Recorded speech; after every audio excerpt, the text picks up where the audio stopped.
Is now the ultimate power in the universe. Sharing the love, spreading the light in real time. Friday night love stream. Very happy to have a guy we instantly resonated with. Unbiased and on the fence. I'm talking about Shane C. Robinson. And his purpose is to rise above the worldviews that are designed to separate us so we can unite as one. Sometimes you have to sort of take a step back, and I think Unbiased and on the Fence is a really, really good title for your show, because you are in the central point when you're unbiased and on the fence. That's what it means. It doesn't mean you're indecisive. It means you are taking the central point and you're seeing the multiple perspectives. Unbiased and on the fence. If you haven't checked Unbiased on the Fence, go and check his channel out. You might like it. This is Dan Hofeld from Talk is Cheap, and you're listening to Unbiased and on the Fence with Shane Robinson. If this much sincerity enters your life, come to this much. What I know, I know. What I do not know, I do not know. I don't believe anything, I don't disbelieve anything. I'm willing to look at everything. You will become a sensible human being. Have you checked out our website? Visit us on the web at uotf.net. You're listening to The Love Stream. All around the world in real time. This is Shane with Unbiased and On the Fence. You're listening to the Friday Night Love Stream.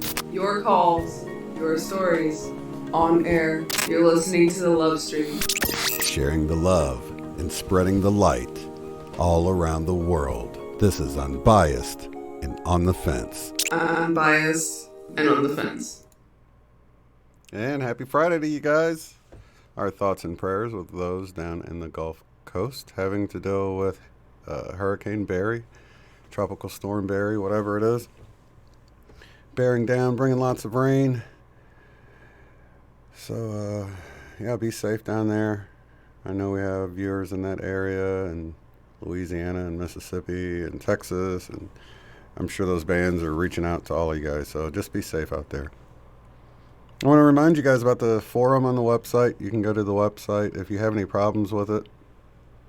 I did create a video, but the main issues is when you register, the email may go to your spam or junk mail folder, so you just want to check if you didn't get your email so that you can click it and get registered.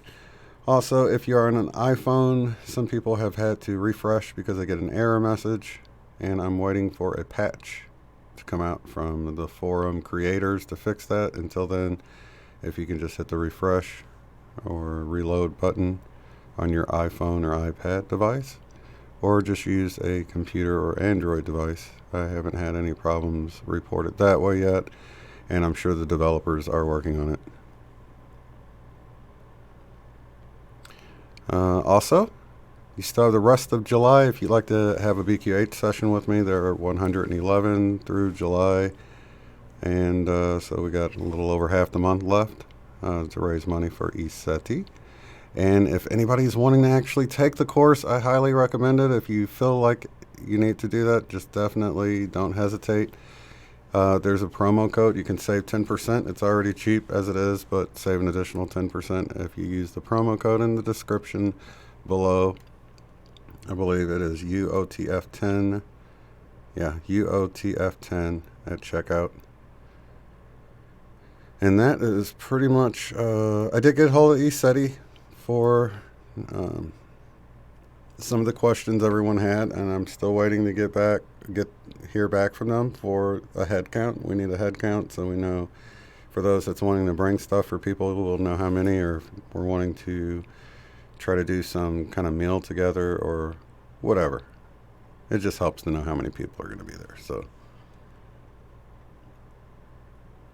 all right. So phone lines are open. You know, and I know some people have taken the BQH course and haven't actually done any sessions yet.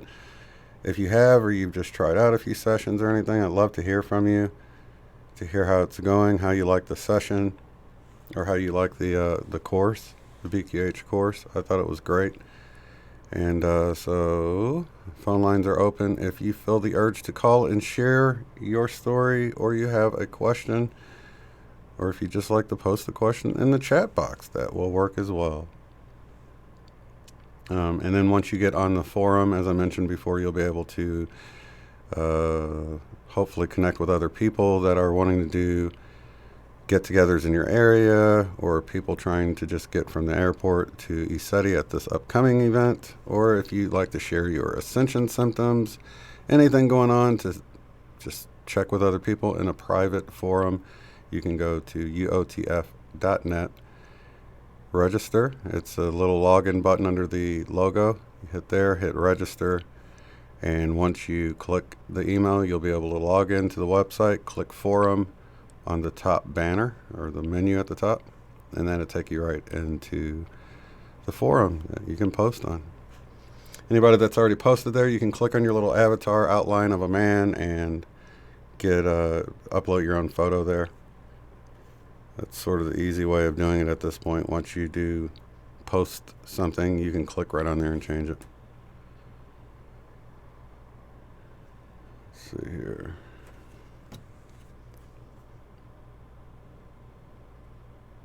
Awesome, awesome.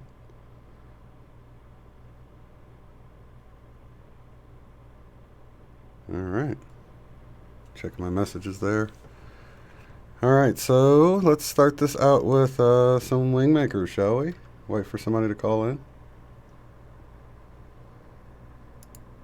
Can't go wrong with the WingMakers material. This is free, by the way, on YouTube.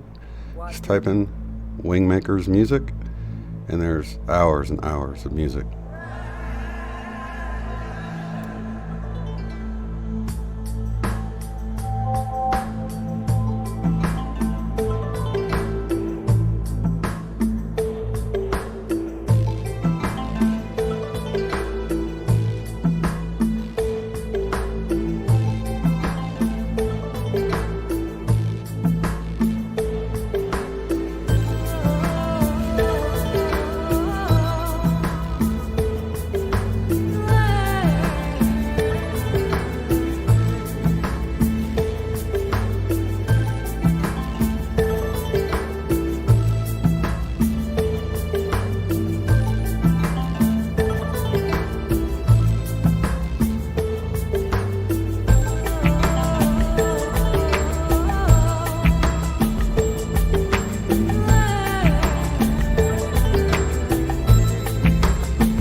Awesome. I'm going to go to the phone lines. Ronnie in VA. How's it going?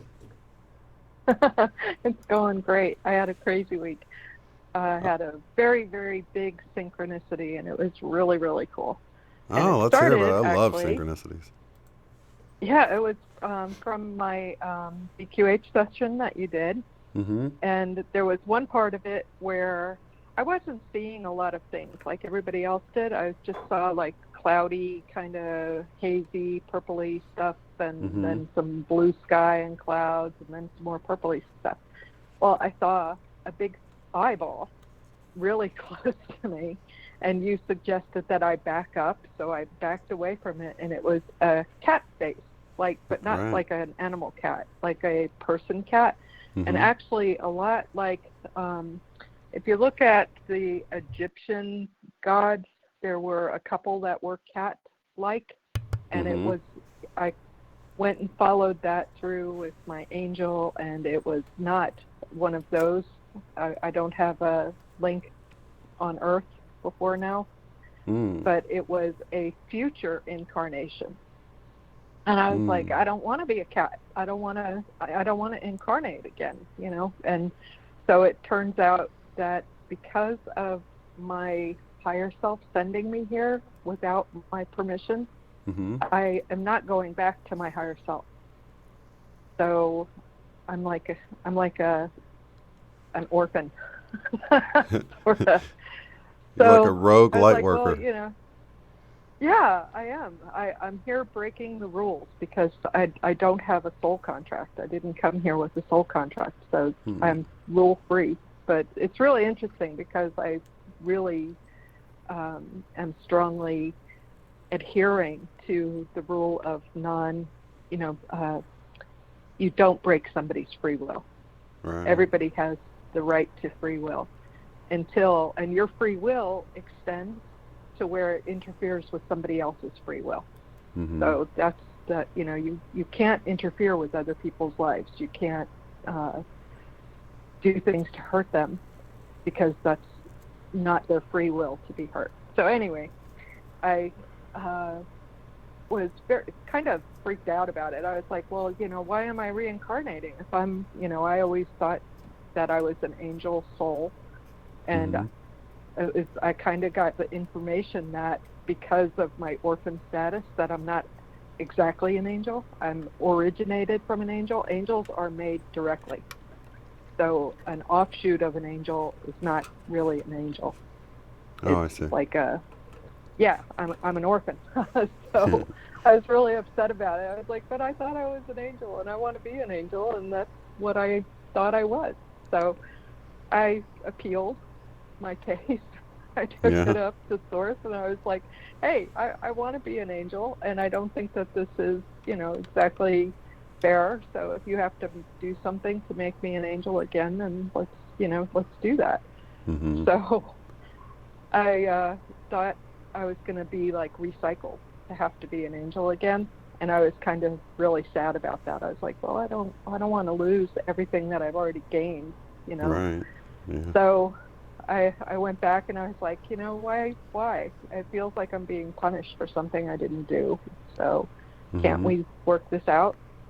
So I was like, okay, you know, just tell me your answer, and, you know, can I be an angel or not? And, you know, I need a sign, and I need it to be really bold because I do not do subtle hints at all. I'm really kind of thick when it comes to that. I need something to smack me in the head. And then I'm like, oh, look, a synchronicity. Right. So this week, that was last weekend and early in the week. And then Wednesday, I got a phone call from somebody and was chatting, and they asked about somebody else. And I was like, well, I don't know. I haven't talked to them how they're doing. So I hung up from the first person, and I was like, well, I need to call and just see how everything is going. You know, I've been rude, and I should have called a long time ago. And I do that thing where, oh, I should have called, and I haven't called, so now I feel bad, and I'm embarrassed to call, so I'm not going to call. And it just gets exponentially worse, yeah. So I was like, okay, that's it. I'm just going to, you know, suck it up and call and feel bad and apologize. So I did, and it turns out that the person is doing okay, but is in, you know, kind of a dire strait situation. And so I volunteered to help. I was like, well, this is, I've been there. I know how that feels, and I want to help. And she said, this is crazy. It was an anniversary of a husband dying. He was a police officer that got killed. He died. And then it was her sister had died on that day as well. So it was a really sad day for her. And she was also really busy. So she came home and she checked her mail, and she had in her mail a magazine that she was not subscribed to, and it just showed up in her mailbox, and it was called Angels on Earth. And she said, I don't believe it. You're my angel. You're my angel. I got this thing, and it told me an angel, and here you are. You're my angel. And I was like, oh my God, I'm your angel. It was so awesome. I was like, that's the kind of answer I need. That's well, I could have told you. I could have told you you were an angel. Oh, it just felt really good. It was very, very cool. And, to me, I didn't do anything that's like, that wasn't angelic. It was, to me, that's just basic human kindness that we should show to everybody. So right. I didn't feel like it was that this deed was special. I just felt like that was the synchronicity. That was the answer to my question, and it made me so happy. But it was like I started crying. I was like, oh my God, I got my answer. Thank you so much. That is so it was cool. really beautiful. Yeah, that is really cool. I love those. And what you do, what you do naturally would be natural for an angel. So. Well. Yeah, the hard part is, knowing that it's not what everybody does, that everybody isn't like that. And that it just hurts me to see that, because this lady, she has people in her life that could be more helpful, and they're not. But, part of it is her too. She's made her own choices. That's it. Everybody gets to where they are in their life, and something happens that just opens your eyes. Yeah. But if you're not looking, and if you don't say, hey, I need something, and flashing neon lights to get my attention, so, wake me up, please. Totally, yeah, you can miss stuff. It seems like the more I look, the more I see. So I encourage anybody to keep their eyes open and look for signs all the time, because it seems like they're always there. Yeah, it's so much fun. So I was looking, I saw Sherry was driving, and I'm like, oh my gosh, be careful. Please be careful, Sherry, if you're listening. Oh, overprotected Sherry? Yeah, she's down there where all the storms are and stuff. So yeah, be safe down there. I know nurses don't get time off usually, and actually a lot of times they have to put more hours in if they get stuck there. Oh yeah, that's when my mom was in the hospital. She had her stroke, and they put her, she got transferred to a hospital that was about 45 minutes away from us. And we were getting the hurricane that weekend, and they closed the hospital to where even if I wanted to drive there, I couldn't, and they wouldn't let you stay there. They just closed it, and all the staff that was there for the duration. So, wow. Yeah, very, very special people, all you nurses and doctors and X-ray technicians and all the other jobs that you're doing at the hospital, taking care of people. Thank you all so much. Yes, man, it's like a huge body of people all doing their thing, and it's amazing it works so well sometimes. Yeah, it is. So I really, really am praying for you guys. Been there, done that, hated it, and I had to leave. That's why I left Florida. That hurricane was my last one. I couldn't take anymore. You don't miss it anymore, huh? No, I'm just worried that it's going to move up and, get stuck somewhere and flood inland too. I feel very secure. We might have trees fall over and block the road, but I know that my house isn't going to flood anymore. I'm on a slope. There's just that the ocean would have to rise by about 2,000 feet to flood my house now. So, yeah. Safe in the mountains. Yeah. So I got tired of watching the neighborhood go underwater. I was really lucky. Our dwellings never flooded, but I came within a half an inch of having water in my house. So that kind of was like, there's nothing you can do when there's water everywhere. It's everywhere. There's nothing you can do. And it was because they hadn't cleaned the drainage ditches. So the water got it just flooded, backflowed, and they allowed too much development. And so all the places when I was growing up, all the water used to sit in all of these, you knew where it's, okay, that area is going to flood and that area is going to flood. Well, they built houses and they filled it all with dirt before they built the houses. So all the flood areas were gone. Yeah. And, so it just caused a huge problem in Florida. So it's like, I can't deal anymore. I can't fight nature. I'm not gonna. So what do you have up there to worry about? Everybody usually has something. Is it tornadoes or just?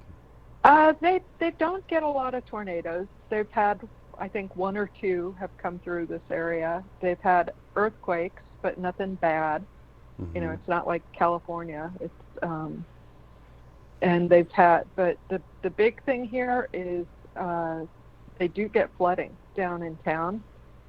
Because the river goes right through Roanoke. It's the Roanoke River, and it's small. It's not like a big, huge Mississippi style river. It's a smaller river, but it is the drainage point for all the mountains around here. So all of that water winds up going into that river, and the downtown flooded. But they've done really, really well since the last big flood that they had. They have been buying up properties all along the river and turned it into like a walking park for miles. You can go and walk along the river for miles now. It's almost all finished. Oh, nice. And so it's a natural floodplain. They turned it back into the floodplain it's supposed to be. So that's good. It doesn't but there's still some low areas in town, and I made sure when I was looking that I didn't get on in a flood-prone area. Right. Yeah, because where there's mountains, a big priority. Where there's mountains, there can be lots of flash flooding from it all sort of gathering. Yeah. So, but here we do have, it's like a real thick clay soil, heavy clay, and the trees do not root down really well. So a lot of trees I'll just hear a tree off in the woods just coming down, crashing down. There's no apparent reason except for that it just grew big enough to overcome with weight, the root system. So just real shallow root system. Yeah. So there's a couple of trees that I could probably take down that would make me feel better if they weren't there. And they're huge. We had in our yard in Florida, there were some big trees, but these trees here are like monstrously huge. They're big, tall trees. So, but they're absolutely gorgeous. I just love it. Oh, I bet. How's the wildlife been since we last talked? Oh, good. Yeah, the deer have been hanging out, and that I really enjoy. I haven't seen the bear again, but that's normal. They have a huge territory, like 30 miles, that in circumference. Yeah. That is included in their territory. So they just kind of go through the neighborhood, and then they come through the neighborhood again sometimes. So unless they find like a solid food source, they're not just going to park themselves and stay. They're out. It's their season to eat. So they're out looking for food. But what I do have now is, we had hawks in Florida, but the hawks here are huge. They are so much different. So I've got my little chickens, and I'm like, I'm afraid to let them out. They're still small enough. They could, they'd be gone in a minute. A hawk just swoop down and carry it off. So I'm scared for my little baby chickens. I don't blame you there. I can't wait. Do scarecrows really work, or my eggs back. Scare hawks? No. Anything that doesn't move around, they get used to it. In my yard in Florida, I had a fake owl. A hawk landed on the fence right next to it and sat there. It's like, that's not working. So, you know, there's the only thing that you can really do is a barrier. So I was like, okay, well, I can get that netting and I can climb a tree and attach it to the tree. So they at least have an area where they can go out and peck around at the ground like chickens are supposed to do. Yeah, so, and I yeah, get swooped everybody, down if you can get a chicken, if you can get a chicken, do it. They're so easy to take care of. They're so fun to watch them just be themselves. Yeah, they're really cool. And I loved having my fresh eggs. I do not like store-bought eggs. Oh, yeah. Yeah, that's nice to know. What do they just eat seed? Do you have to buy seed for them, or? I do buy feed for them because I had a small yard in Florida. So their natural thing is they like to eat bugs. And they would eat, we had like the little short lizards, and they would eat those. And, you know, so they're omnivorous. Is that how you say the word? Yeah, they Sounds eat good anything. to me. So, yeah, you know, I would, if I had watermelon, I would leave some in there and take it out for them. Cantaloupe, they love the cantaloupe seeds. All, you know, the stuff that you pull out from eating the cantaloupe. I'd take that out to them. Oh my gosh, they would go crazy. They thought it was the best. Yeah. It's still time with animals in nature. That's got to be awesome. Oh yeah. Well, this wasn't. That was, you know, I had a 1/4 acre in Florida, just a normal yard, and so, you know, we were allowed to have. You could have 2 chickens per household. And then they changed the rules later, and I actually had too small of a yard to have chickens at all, but it was like, well, I'm not getting rid of my chickens. It's too bad. So I was a chicken rebel. Yeah. I'm not giving up my chickens. But, yeah, if you can, I definitely recommend it. They're really easy to take care of. You know, it's really easy to find a decent little coop now for them. So I found that 3 was a really good number. It gave us enough eggs for us to eat, plus enough to give away to people. And, you know, that when I did wind up losing one, and there were still 2. So they were still happy because they're flock animals. So they like having a buddy. So 3 was a good number for me. Yeah. That's awesome. So what else is going on, people? Somebody has to call. I can't be the only person who had an interesting story this week. Synchronicities. Gosh, you got to love those synchronicities. I think we had Aaron Apke on Monday talking about reading the Law of One and the bird on the windowsill, and then he had a bird when he got home after reading that on his, like, the railing at his apartment. And I'm thinking about that today, and I look up, and there's this big Huggy Bear-looking cloud, and I'm, like, laughing, and, you know, a bird flies right across the chest. And then I'm thinking of, you know, the bird incident, and then I mean, even with the top of my car, barely even missed hitting the car, it seemed like another bird flew by, like, yep, you know, just all these little synchronicities, though. It sounds crazy just talking to people about it, but I know, you know, it's like all a show being put on. Sometimes it feels that way anyway. Yeah, that's, you know, I really wanted to see fireflies. So I was like, I want to see one really close. I want to see one up close. I don't want to go running around the yard trying to catch one. And one showed up, like, right outside the screen. I was like, there it is, yay. Doesn't seem like there's as many as there used to be when I was a kid. Like, I don't know. Yeah, well, they're poisoning them. They're gone in Florida because they spray for mosquitoes. We used to have kills them when them I was a too? kid. Yeah, they're gone. I in Florida, I have not seen a firefly in years. Wow. So they, you know, but here they don't spray, and there are fireflies. And there's actually 2 different colors. I was really surprised. There's one that's like a blue, and then another one that's like a green. Like, that's really interesting. I never realized. Yeah, I never realized there was different colors of them. Yeah, me neither. That's wow. It's interesting. Yeah, but I guess there are. There's also some that are more like orange. Yeah, I think the ones that, it seems like they were like yellowish, but I guess when you got them, like, put them in a jar or whatever as a kid, they looked more kind of green, I guess, a little bit, kind of a yellow, almost like a highlighter color at times. Kind of a yellowish green. Oh. Yeah, I remember when I was a kid, we would, I think we were on a train. We had family up in New York still, and we were down in Florida, so we used to do different modes of travel. And we were on a train going through Georgia, and I looked out the window, stuck my face up so I could see out, and a whole field. It was just like solid fireflies. It was just gorgeous. Yeah, some people have them, some people don't. I know we have tons of mosquitoes here, so if they're spraying, they're not doing a very good job. Yeah, dealing with mosquitoes is rough, man. Are they pretty bad there? No, they're not as bad as, there's some kind of like little tiny fly. I mean, it looks like a gnat. I would, in Florida, I would have called it a gnat, but they bite.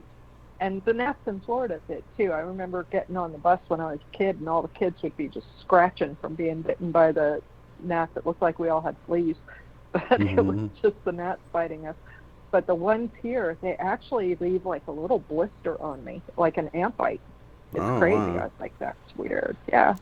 So, but those they only come out once in a while, and if there's any kind of breeze, it just carries them away. So it's not devastating. But there are mosquitoes.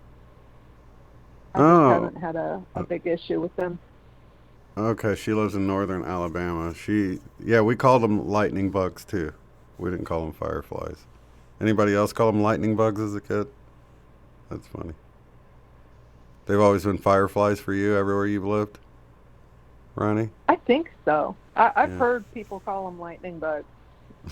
I think we just called them fireflies because it was shorter.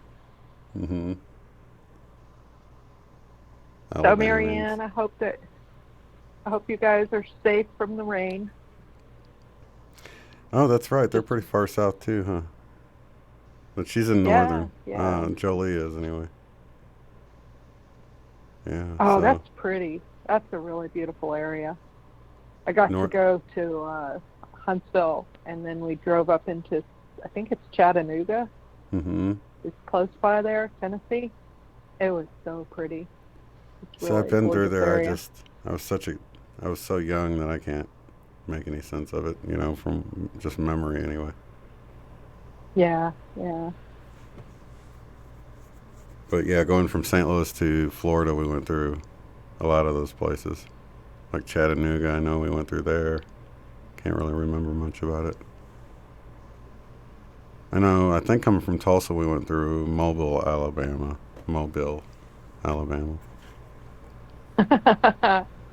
Yeah, you got to put that southern accent on there. It's not right. Mobile. Got to go to Mobile. Well, that's the story I told when my brother ran a light, and the cop said, "Have you ever been in Mobile?" And I thought he said immobile, like I haven't been able to. But luckily, the answer was no either way. So. That's awesome. I was 15 at the time. Do you have an ID? Like, no. That's funny. But yeah, that's it's funny when you go through places like that and everybody sounds so different. You don't even really have to drive very far. Half a day, and it's like, wow, it's like you dropped off into a different part of the universe. It seems like. Yeah, accents are fascinating, and to me, a southern accent actually sounds like it's a closer offshoot from a British accent than any other. Yeah. Yeah. And I love hearing British people do mock southern accents. They're so funny.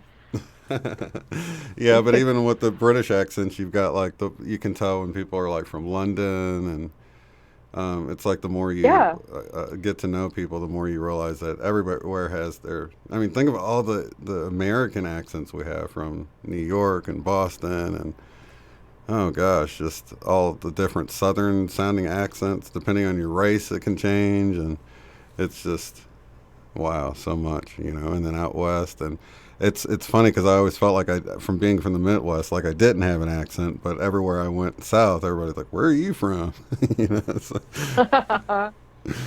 So I guess I do. Yeah, well, your accent was missing, yeah. So right. an accent. But Well, they're all I different. always, Southern accents are all different. Like they're different from here with like Louisiana and Georgia. We're all different sounding. Yeah, well, I pick up a New York accent when I'm around people from New York because my family was all New Yorkers. And then a lot of the people who moved to our area of Florida were all from New York. So it was really strong influence. But then I had a lot of my friends as I got older were all from that area of Florida. So I started getting the Southern accent too. So sometimes I'll say orange and sometimes I'll say orange. And, so it sounds like I'm just like faking an accent because I just pick it up from whomever I'm speaking with. Yeah. So I'm very, yeah. Yeah, my sister. But it's not a faking. Yeah, my sister married a guy from Brooklyn, and so she lived up there for a while. But it would only be like certain words she sounded like she was from New York with, and then so she'd say water instead of water, and but so she'd have a really heavy accent on certain words, but then sound completely like she always sounded to me, and I just always thought that was hilarious. Yeah, they can tell where you've had an influence from different areas. My sister moved to Mexico, and she had like almost a Spanish sounding accent when she came back. It's like, well, what happened? You were only there for a year. How did you change? But she was, she just had an ear. She had a really good language ear. So when she would hear people talk, she would pick it up and mimic it. But they call that mirroring, and it's actually really normal to socially fit in with a group that you're with, that you kind of pick up their accents and mannerisms and sayings and stuff. So it's really interesting, sociology. Yeah, it really is a cool thing. Groups. Yeah. Yeah. Yeah, and you can see how, I don't know, some of the northern states seem to have a Canadian accent influence on it. I mean, so it doesn't sound like they're from Canada, but it sounds like they were influenced a little bit by it. So it's I think probably from what you're talking about, where you're getting this mixture of cultures or geographic areas. Yeah, I got to go to Canada. My husband had a friend that was living there, and we went to visit him, and it was so weird to me because I've lived in foreign places, and that was less weird to me than going to Canada because Canada was so close to our culture, but there's just little differences. So it was like being in a mirror world kind of thing where you're not there, but it's all close, but it's all different too. Yeah. So it was really strange to me. Totally. You could have a hamburger, but they had it was Red Robin, which we don't, I had never heard of being in southern United States, and even in New York we didn't have it. But that was their big, almost like a Denny's or something. Right. So it was very, it was ubiquitous there as our McDonald's and Denny's and stuff are here. So it was weird to be so close, but just that sliver off. It's like, okay, they're a unique culture. They have different ways of talking, and I love the way that they talk because when they end a sentence, they often end it up like they're asking a question. Yeah. And it's not. Yeah. So I don't know if you guys realize you do that, but it's really, really endearing. It's very calm and very kind of a respectful way to talk to people, I think. Yeah. But it doesn't sound that way when you think of a California Valley Girl question sounding ending. It's even though the intonation goes up, it's different. Yeah, it is. It's really nice. I think Canadian people are very polite. Love y'all. Yeah, we got a lot of Canadians that tune in, so lots of love there. Yeah. I've been to Canada one time. It was before 9/11, so I don't even know if you can do this, but we'd gone to New York and Buffalo and He said, hey, let's just go across and look at Niagara Falls from the Canadian side. So we went over there, and it was, I mean, just the little bit of time I spent there, the gas station, the prices were all jacked up because they went by liters and in Canadian money, and it was just, it was like a different world. Just looking at the prices for the gas even was like I was in a different country. It felt like a different country. Yeah, it's really interesting. We went, it was so fun. We went, when I was living in upstate New York, we drove over the border. And you didn't have to have a passport then, but you still had to go through like a customs station. And when we went across, I don't remember them like stopping us or, saying anything. We, just said we're going to this, it was like an animal park where they roam wild. And, we're going to Park Safari. And then when we came back, they were so hostile. It was like, oh, wow, we're Americans and we just went and spent, the day in Canada. Now we're coming home. That's what we're doing. It was really weird. Yeah, I don't think you can do that nowadays, can you? Or do they? I figure they might have changed stuff. I think you have to have 9/11. a passport. I think you have to have a passport to go. Well, that's the only time I've ever left the country. Background. Yeah, I've been to Canada twice. That time where we just went for a day trip, and then the one where we went for a couple of days to visit a friend. And then I went, when I was a kid, we lived overseas. My dad got a job, and we were living overseas, and we went through England, which was really some poor man. I almost died in London because of walking on the wrong side. I kept moving more to my right, and the guy kept moving more to his left because I was wrong. But he, instead of, moving around me, he just like smashed into me, and I fell, and I was falling like a tree, just falling with my feet still planted on the sidewalk. And there was one of those giant yellow taxis coming right at my face. And the next thing I knew, somebody was grabbing me and pulling me back up. And my dad just saved my life. I was like, holy crap. That was so close. Yeah. So if they hadn't been paying attention, I would have been a hood ornament on a big yellow taxi in London. Oh, my God. Yeah. Yeah, I'd love to go over there. And do you remember being over there at all, or is that like? Oh, yeah. Yeah. I was 13 or 12. Oh, okay. No, 13. Yeah.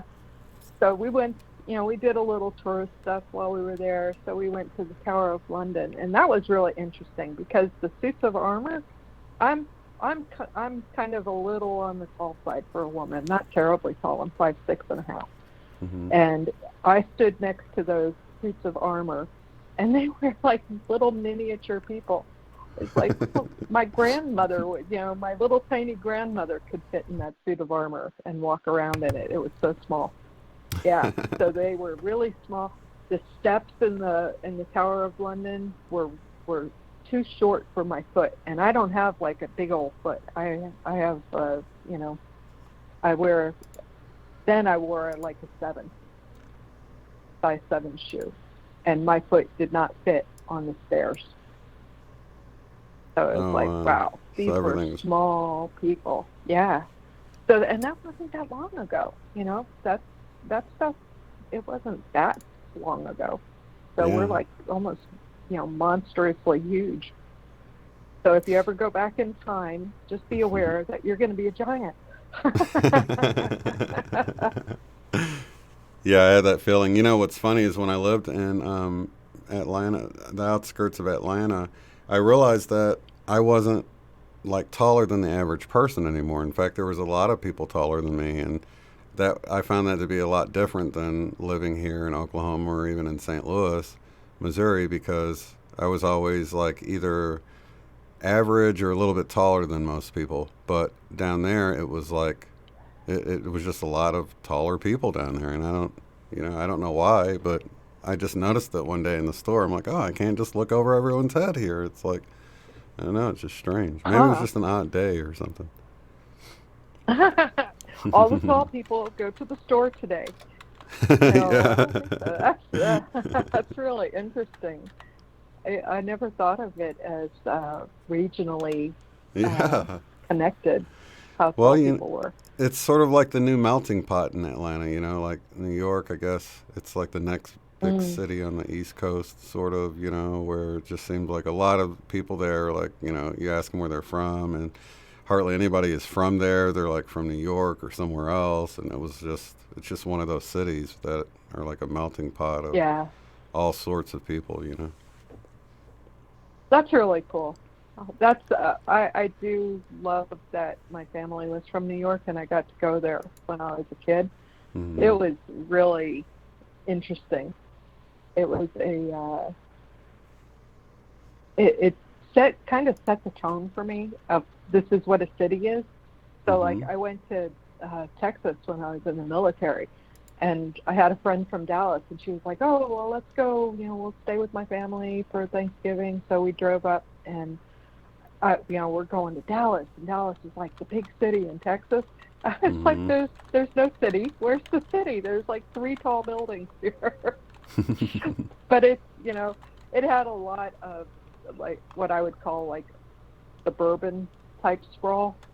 So it was a vast area, but it didn't have that feeling like New York City did. So I was so surprised. So definitely the things that you're exposed to create expectations and biases. So I was like, that's not a real city.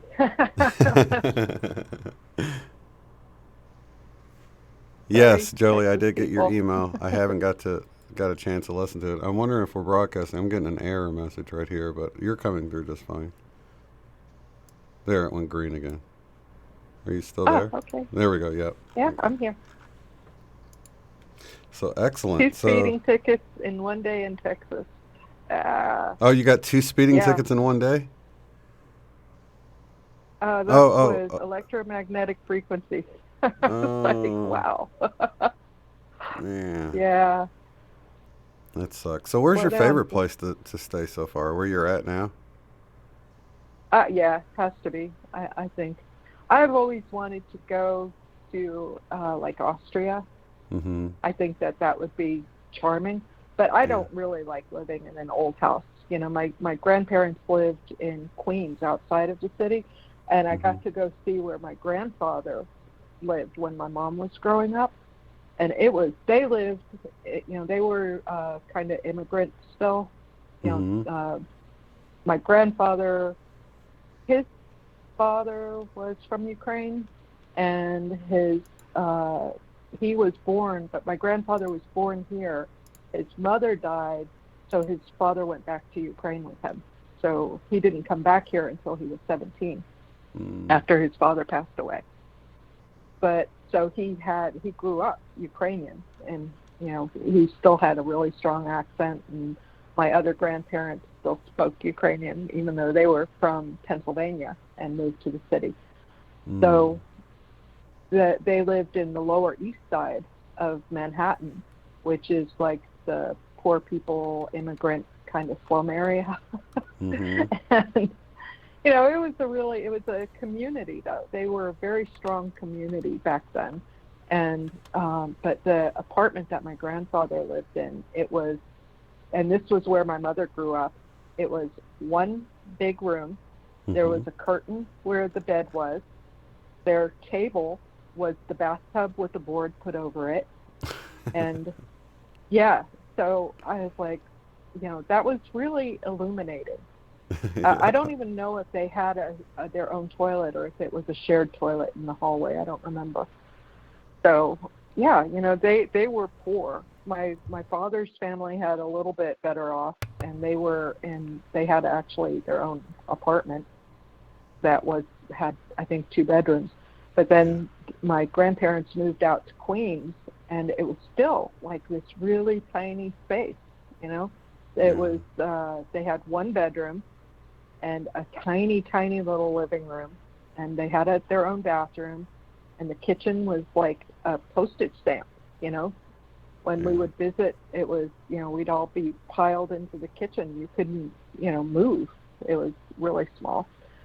So the getting used to living in something like that, I couldn't do it. I love to visit places, but no, I don't want to stay there.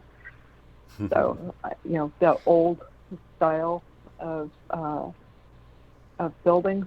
But, even though they were old, they were so beautiful. The windows that they had, the facades on the buildings were really pretty. So it was very nice, even though it was not something that I would want to live in. I need my space. I don't want to hear my neighbors. I don't want to see them. I think a lot of us in the community are like that. That's why, you need such synchronicities to pull you out of your hole to go be an angel for people and stuff. You know what I mean? Yeah. It's like we just tuck ourselves away so often. But that's what, it's so great with meeting each other. And I hope more people take advantage of trying to do a get-together in their area with, just meet at a coffee shop or something for a couple of hours or whatever. So, without it being something huge. Like we did here in Tulsa, I think, there's enough people in certain areas that people can drive and meet each other and get to know people at least within driving distance, Yeah, yeah. Yeah, there's a few people have said something about getting together from this kind of north. I'm actually really close to North Carolina. It took us, we drove up from here, we drove to meet a guy who was selling us our puppy, and he was in Long Island, so halfway was like right over the border of Pennsylvania. And then, of course, there's a little short area that you drive through where it's Maryland here. But it took us 5 hours to get up to Pennsylvania from we're in southern Virginia.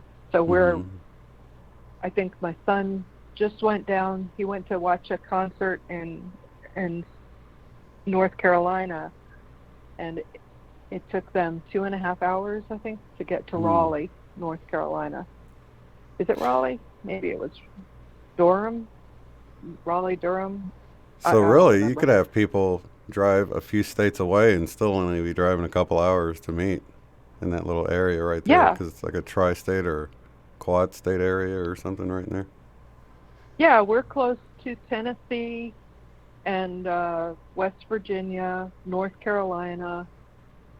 I can't remember. I don't think it was a real long drive to get across North Carolina. Because we're inland. When you're going up I-95, you're driving through South and North Carolina, you feel like, oh, you're never ever going to get out of the South. It takes forever to leave Florida to get to Virginia. It's like, oh god. It took me. I would stop at my aunt's house, and she's in Fredericksburg in the north, close to D.C. They're right outside of D.C. And it took 13 hours to drive from where we were in Florida up there. So that was, and yeah, it just felt like you were never, ever getting out of the South. We need somebody brave enough to go onto the forum and say, hey, we want to do one in Maryland or North Carolina or Virginia, somewhere in that area where, people can get together. I want to be brave enough, but I'm such a social chicken. When I was growing up, I was very, very quiet. And I went through like 9th grade. I didn't speak to anybody my whole year in school because we moved and I didn't know anybody, so I didn't talk to anybody. So, yeah, it's I find social meeting really, really difficult. Although, I can go to the store and just like start talking to people and I'm fine. But if I had to meet them again, I would feel like, oh, what am I going to talk about? I don't know. Yeah, it was really cool that out of the group there was a mixture of the quiet people and the talkative people, and I found myself, it was so funny because Dan and I, the two YouTubers that talk all the time, were like quiet and just listening to everybody's story because we're more introvert than it seems like when we're on the channel, so we just kind of sat there and enjoyed everyone else's story, which was cool because, we talk enough anyway on YouTube, but it was still just sort of funny. At some point I had to point it out to him. I'm like, you notice how quiet we are here? It's so funny. Yeah, but that's good. We're good listeners. Yeah, exactly. I think that's part of what makes you a good host, though, too, is you draw people out. You're actually paying attention. That's something that's always fascinated me when I listen to you talking with other people. Is that even though you're doing the chat stuff once in a while, you're kind of watching it, but that you know what the person is saying, and you can follow even when they go someplace difficult. You have enough knowledge, and you can focus on it and bring more questions out and more information out. So you do such a great job. Yay! I appreciate that. Shane a big hand. Yay! I appreciate that. It can be difficult to follow, especially when they get off into math. I'm like, oh gosh, here we go with the math. But it's fun. It's just oh hey, no, not the math. I can if it's not one of the ones that I've memorized, or something like really simple, I need a paper and pencil to be able to add, 3 digits together. It's like, wait, what? It's like I don't have a place in my brain to store the numbers that I just put together. Like if you said 7 and 5 and 6, I'd be like, wait, what? Okay, 7 and 5, and what was the last number? Right. Yeah. So, yeah, they just, even phone numbers I don't remember phone numbers. I never did. I lived in a house for 4 years when we moved from one town to another, and I did not know my phone number. Somebody would ask me, I'd be like, I don't know. And that was pre-cell phone, so you couldn't look it up. It's like, wait, I have it written down at my purse somewhere.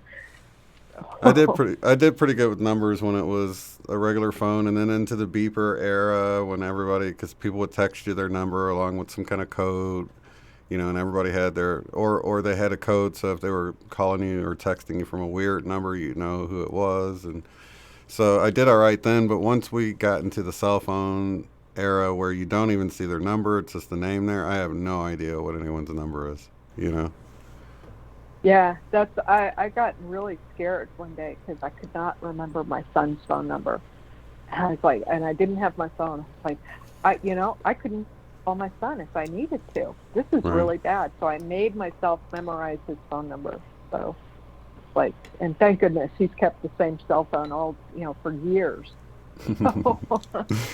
Now people can't remember their own number. Trouble. What's your number? Yeah. I don't know. Let me look.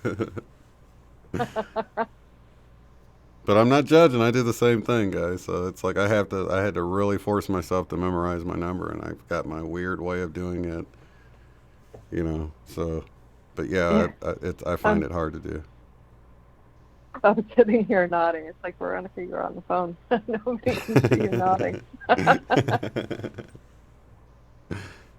420 is the code. That's funny. No, I didn't have any friends with 420 as their code, but that's funny. That's when they're wanting something else, I think. Yeah. But yeah, it was typically I'll like a 2-digit number. Yeah, I'll pay you.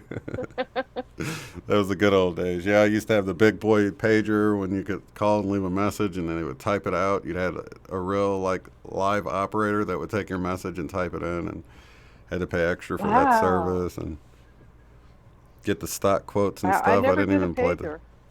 You didn't? I don't know. No, I was really broke. Yeah. I didn't have any money. Yeah. I think I just always had a regular phone. I just always had a friend that was into technology. So like when beepers came out, he was like the beeper sales guy, and he could always hook me up with a good price. And then like when the cell phones came out, then he moved into that. And then so I always had like an insight guy. It was the same guy too. He just that's just what he did in the mall. He had one of those little booth things or whatever. So. Oh well, that turned into me when my dad got into computers in the 90s, So he went into Apple. So then they were making the clone apples, the fake apples. So he would always send me and my sister computers, and then it was their old phone. They would pass it on to us. So that's how I got the iPad that I have is inherited. The one I had before was inherited. So yeah, when I had to first buy my own computer, I was like, oh no, I need Dad. What am I gonna do? That's nice. You get the hand-me-downs. Yeah. Yeah, it was nice. It was really saved me a whole bunch of money. Because, it got to where my son was in school and he needed it. You can't have a kid in school and not have a computer anymore. Right. It's like that with phones now, too. Yeah, pretty bad. Yeah. But yeah, I resisted getting a cell phone for a long time. Yeah, we did too. I don't think I got one until after I got married, and that was in 2004. And I only did it because my husband wanted to get one. So it was like, well, we can both do it, and we'll get a discount. So that's when I finally broke down and got a cell phone. Now I'm addicted. I got to have my phone. Now it's like faster than your first computer, though. You know what I mean? It's like this handheld little device that does so much. Yeah. It's so much better than my first computer. No C prompt. Right. It was basically a word processor. Yeah. Yeah. With like a my couple first of games. one. Yeah. Oh wait, you were okay. So I went through the Tandy era. I had a Texas Instruments computer that had a cartridge for it or whatever, and you had to boot it up. But after that, I got a 386, which had the first Windows 4.1 or whatever it was on it. And then the next one had Windows 98, and I thought it was, I stepped up into style and stuff, and it was like, it was a 486. And then went into the Pentium 1 after that, which we're still not as fast as our phones, by the way. Yeah. It's incredible how far it's come in such a short time. Well, that's, I was in the military, and when we got the first computers in the military, that was a thing, The whole military did not have computers. Think about that. Nobody in the military had a computer. When they first came out and they started buying them, they bought the first Microsoft style. So, it was DOS also or whatever it was. Yeah, so, they were really, really basic, but they were trying to do stuff on them. And so it was wild that to see how fast in one lifetime, not even a full lifetime. I have a picture of my son playing a game on a computer. He was sitting on like 3-4 big books so he could reach the desk. He was 2 years old typing on a computer, and it was like it was the first Apple computer that came out, and at my dad's house, and it's so normal to him. He grew up doing it was a program called Kid Pix, where you drew pictures by the pixel, and he would make it really big, and he would do all these pixels, and he is still, he still can do the graphics on the computer, and he's amazing. But now, he has the tablet with the pen, and he does the rendering. He can do the all of it. He can do all of it. He's amazing. So that's actually what I went to school for. There's so much more you can do. Yeah, it's incredible. It's just when I see the things that people can do on computers, it just blows me away, because I can't even draw a straight line. Like, if I want a straight line, I have to use the tool to make a straight line. Yeah. But yeah. It's really cool too, because you can adjust your little, they call it a stylus that you draw with or whatever, but you can adjust it to feel like a a pencil with like really hard lead or soft lead, or you can make it feel like a Sharpie, and you can go in through all the settings. There's so many settings, but it can be overwhelming when you're trying to get the feel of it just right. Yes. And you're just trying to adjust it, and then it can tell how you're tilting it now and the amount of pressure you're putting on it to really create a very realistic feel to it. But still a long way to go, though. Yeah, that's my son said he had to adjust his stylus because it just didn't fit what he wanted it to do. So he went in, he modified his own stylus. I was like, I can't even imagine how you did that. So, there's all the settings there, but it's kind of overwhelming because sometimes, you can feel it doesn't feel right, but you don't know really what it needs.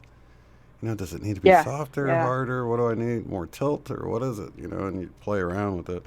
He must have got lucky, or he's just good at really doing the adjustments. No, I think he modified the program. Right. Because it didn't allow him the light as light as he wanted to go. So he went in and modified the program so it would have even less than it allowed. Oh, wow. So it wasn't the stylus itself; it was the program that he was using that he modified. Yeah. So, and then sometimes with different brushes, you want to adjust it differently. Because they got all sorts of cool looking brushes that do all sorts of textures and stuff. So. And, of course, the Control-Z, that's the best part of it. I don't know how many times I've been doing some traditional medium with, a Sharpie or something, and I make a mistake, and I'm like, oh, my God, I wish I could hit Control-Z right now and undo that. But it's there. I got to work with it. Yeah. You get spoiled. Well, I found it was an app that does sculpting, and I was playing with that. And it's pretty cool program, but I was so bad at it, and I actually love just modeling clay. I love to play with modeling clay, and I'm not too bad. I can make things that look like what they're supposed to be. So I'm like, I'll never forget. I was in high school, and we used to, do some not at 4:20. We backed it up to lunchtime. I had art class, and I was trying to paint a horse, and it looked like a sausage with legs when I was not in an altered state of mind. Yeah, right. It was like, oh, yeah, I'm never doing that again. Like, this horse makes me hungry, dude. Oh, that's too much. So, come on, people. You got to call. This isn't the Veronica show. Come on. I am so thankful that you called in, though, because I would have ran out of WingMakers by now. Somebody would have called if I hadn't. That's why last week I was like, there was a kind of a big break, and I was like, oh, am I going to call? Am I going to call? And I kept like, oh, no, I'm not. I'm not calling. And then somebody called who just felt like, they were waiting for their moment. Yeah. I can't remember who it was, but she was really interesting. So I love hearing the new people. So come on, lurkers. Call in, lurkers. You don't have to give a name. Just make up a name. You can be Lurker Call 1. yourself Lurker. Yeah. I think there's even like... I was going to say there's always voice disguise apps you can use too if you don't want your real voice to come on. That might sound kind of creepy though. Yeah, that would be weird. Oh my gosh, sound like anonymous. I'm anonymous. I'm anonymous. Ooh, Quebec got a tornado yesterday. That was Jane said. Wow, that's unusual. Yeah, I was kind of expecting, I guess Dallas ended up getting hit with a earthquake. I was expecting us to get some more activity here than we did, but I think the pressure got relieved when Dallas had a earthquake sort of pushed across the plate boundary or whatever. So I think we're out of the forecast for an earthquake for now, so we'll see what happens, but a lot of fracking going on over here. Yeah, no, I love Dutch synth. Man, That guy yeah. is awesome. I don't think he watching him realizes when I how was in much Florida. how much he's like so connected. You know, I'm watching him talk about this. He's like imagine a 60-mile wide sphere that's sort of down in the ground by so far, and I'm like, man, you're like channeling what's going on there in your mind. You're seeing it, you know. He's so connected and with it. You can tell his eyes are open to that whole, how the whole thing's happening, you know. He sees it. Yeah, he's actually really, really talented, and he's so smart. Yeah, I thought he was going to leave for a while there. I'm glad he didn't. Oh, you get tornadoes every year in Quebec? Wow. Yeah, we get them around these parts too, but it kind of slowed down. Awesome. Well, that's when I was a kid, we got a lot in Florida, but then we stopped getting them. So it was actually really nice to not. But even saying that, I drove through a water spout, and I didn't almost get picked up by a tornado, but a tornado almost came down on my head. It was, it was, you know how they kind of grow out of the bottom of a cloud? So it was like still up above the trees when it passed over where I was running through the yard. So yeah, I almost did a Dorothy.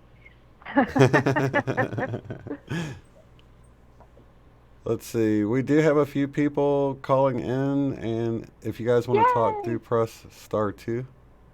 So you got let off the hook. I do appreciate you helping me, though. That's awesome. We need more people talking to you. Well, I appreciate it. I love talking to you, too. Love talking to you. Yeah, and I love all of you guys in the chat. So just a big old hug to everybody, all of you. Oh, you people mean so much to me. You have no idea. You're Absolutely. like my sanity break here. Yeah, I feel the same exact way. I always look forward to Fridays because it's like the longest stretch of getting to hang out and stuff. So. That's cool. Yeah. All right. Have a good thank night. you so have much. a good week, everybody. Everybody down south, you be careful, folks. Love you. Mwah. Love you too. Bye. Bye-bye. Let's go. You're listening to The Love Stream. Unbiased and on the fence. All right, gonna go back to the phone lines. 661 area code. Let me see if I can unmute you here. 661. Who am I talking to? E-SETI. That's gonna be our theme instead of Ricola. E-SETI. Hi, Shane. It's Michelle. How's it going? It's going good. I know I have a story I'd like to share. It's very strange and unusual, but it's a true story, and it actually happened. And actually, I've never told it to anybody. Now, my husband's very well aware of it because I nagged him almost every day about this subject. As many people probably already know, in 2001 I started having the lucid and out-of-body experiences, and the doctor said, oh, you're having night terrors, and gave me a pill or whatever. It didn't work. I was still doing whatever I was doing. Okay. But in 2012 I had a huge one. And before I had what I thought was a Holy Spirit baptism or some kind of spiritual anomaly happen, I kept sending my husband over to check on my daughter.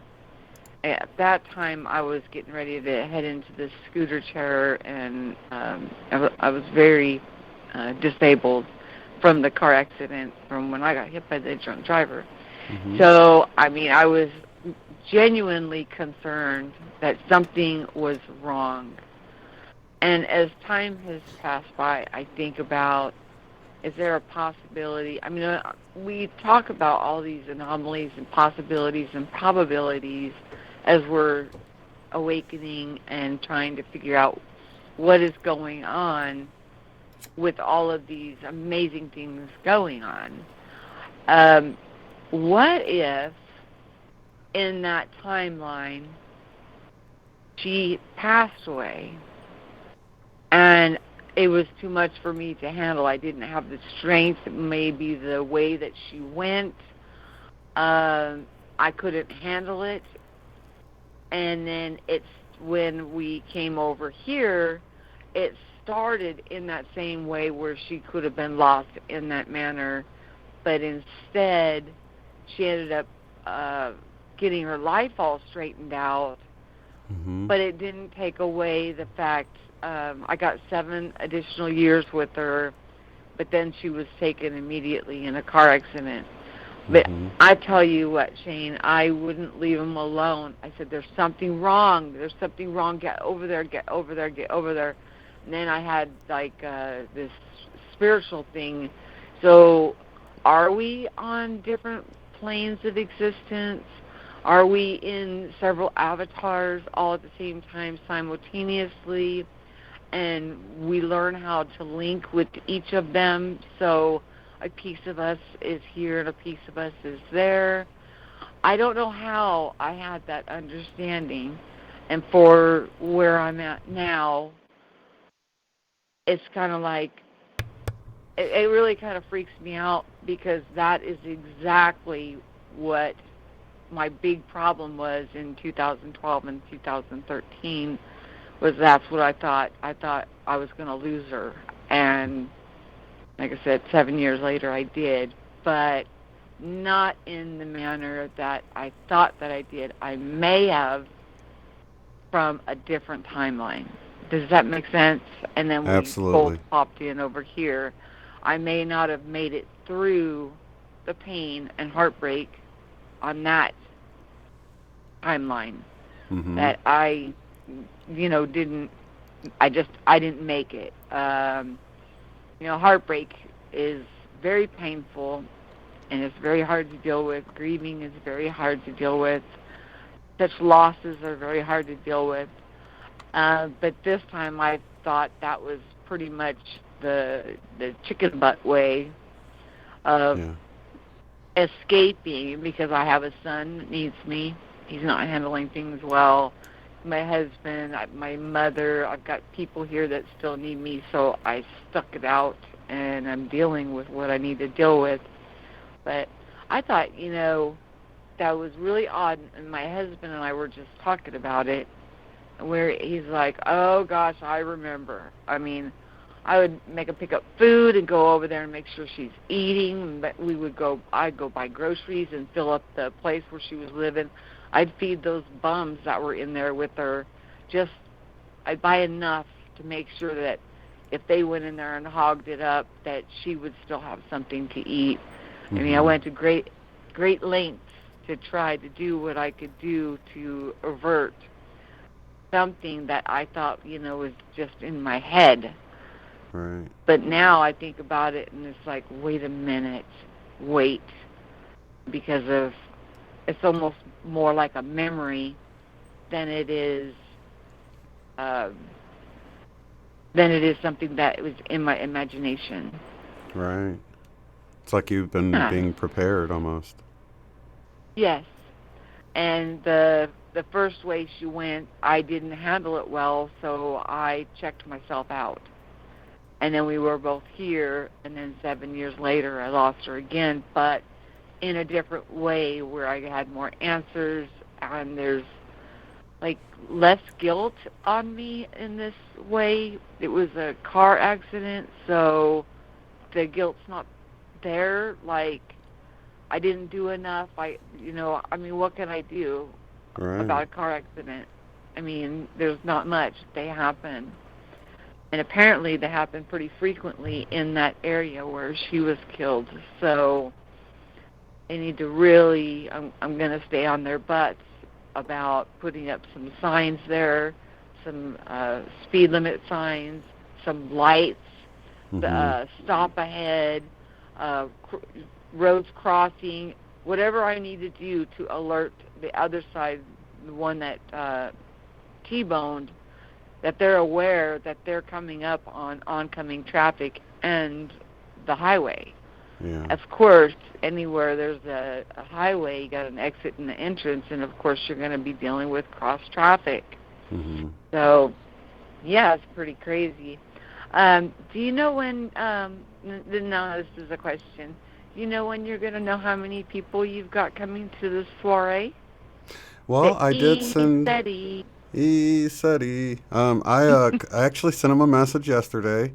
I asked them about a head count, and I asked them about, when's the soonest people can come in, if they're showing up on Thursday. I think it's noon, but I just wanted to double check that in case somebody's getting there at 10 a.m. Can they get in? And if they're not staying there, if they're just paying. 4.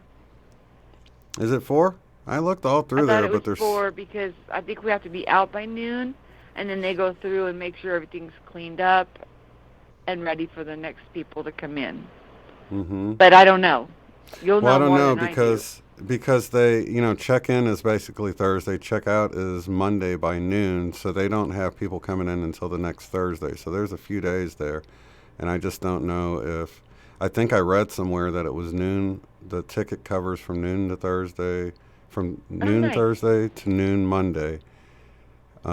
So I'm pretty sure you can get in as early as noon. But, some people aren't staying there. So if they're paying their $10, how late into the evening can they stay? Because I heard the gates close at 8. I've heard they close at 9. So I'm gonna get all those answers just to make sure, people know what to expect. And for the people that's going to be there Thursday and Sunday, what do they need to get in? Because supposedly the $10 thing only applies for the 2 middle days. So, can they just buy a $35 campground? Because really that'd be $5 more if they got 3 people in their car.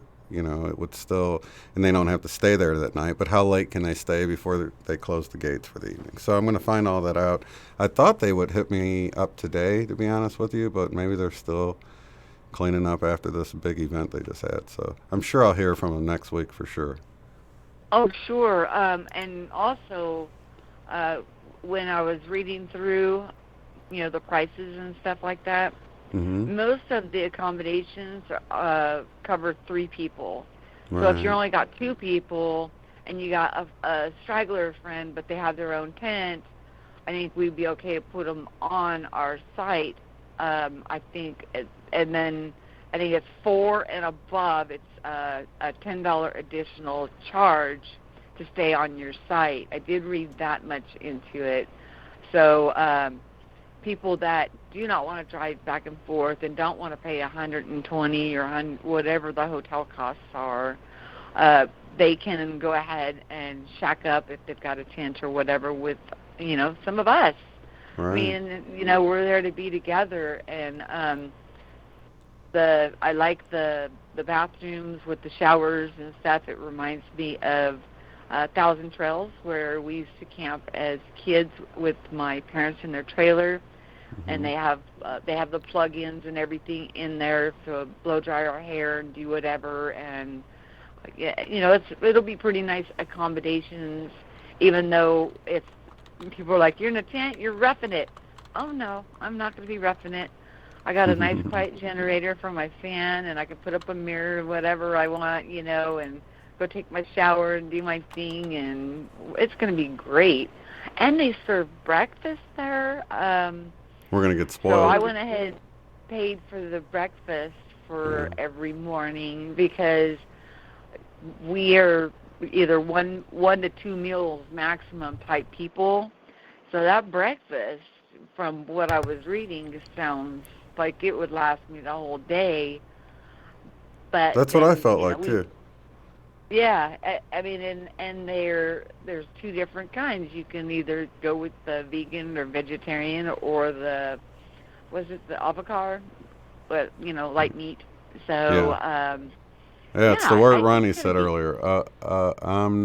Omnivorous, I think is the word, something like that. Carnivorous. Yeah. Omnivorous, like omni, like everything. It's omni. It's something. Like omnipresent with all the food. You would have laughed at us because we're like booking it and looking all these words up. which one has the meat? Because my husband is definitely a carnivore. Right. And so we're trying to figure out which word means what. And I knew what vegetarian meant. I was like, he was not going to be happy with that one. Right. I said, and he's like, why are you having me look this up? I said, because your breakfast, I can do vegetarian and be completely happy, but you won't. Yeah. Yeah, I went with the plant-based diet. It's not too bad, but yeah, just whatever floats people's boat, you know. I know some people are really dead set against eating anything other than vegetables or fruitarian. I'd probably be more likely to be a fruitarian. I could live off fruit. Oh, me too. I love fruit, and but I want the eggs. I like eggs, and I don't think with I know with the vegetarian you wouldn't get eggs. Yeah. So. Well, what's vegan? Is vegan the one where you eat vegetables and eggs, or I never know the difference in those.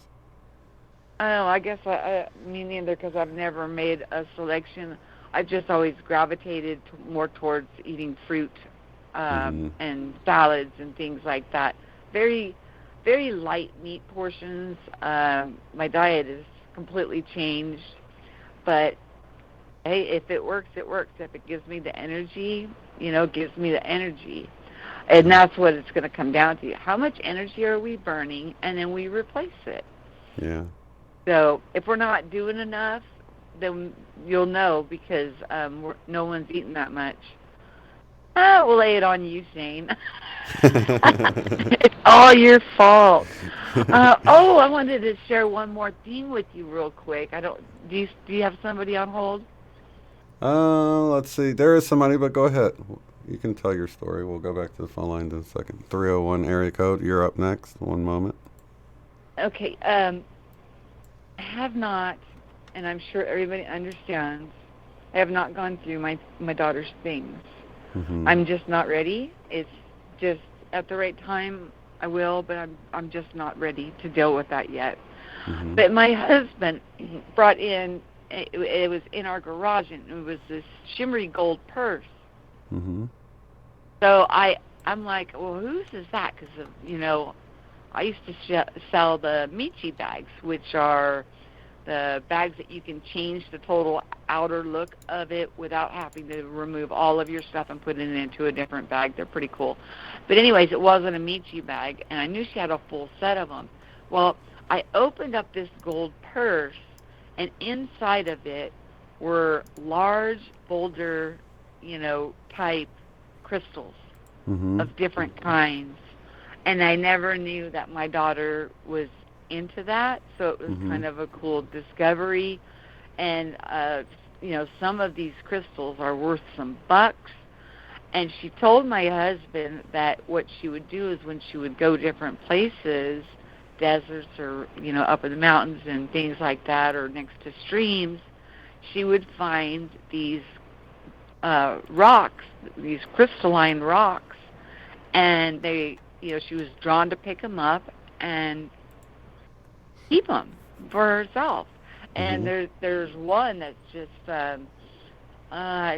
we were off air when I was showing Eileen, but they're so big, and I was thinking, well, maybe it would be nice to form some of them into some pendants or something,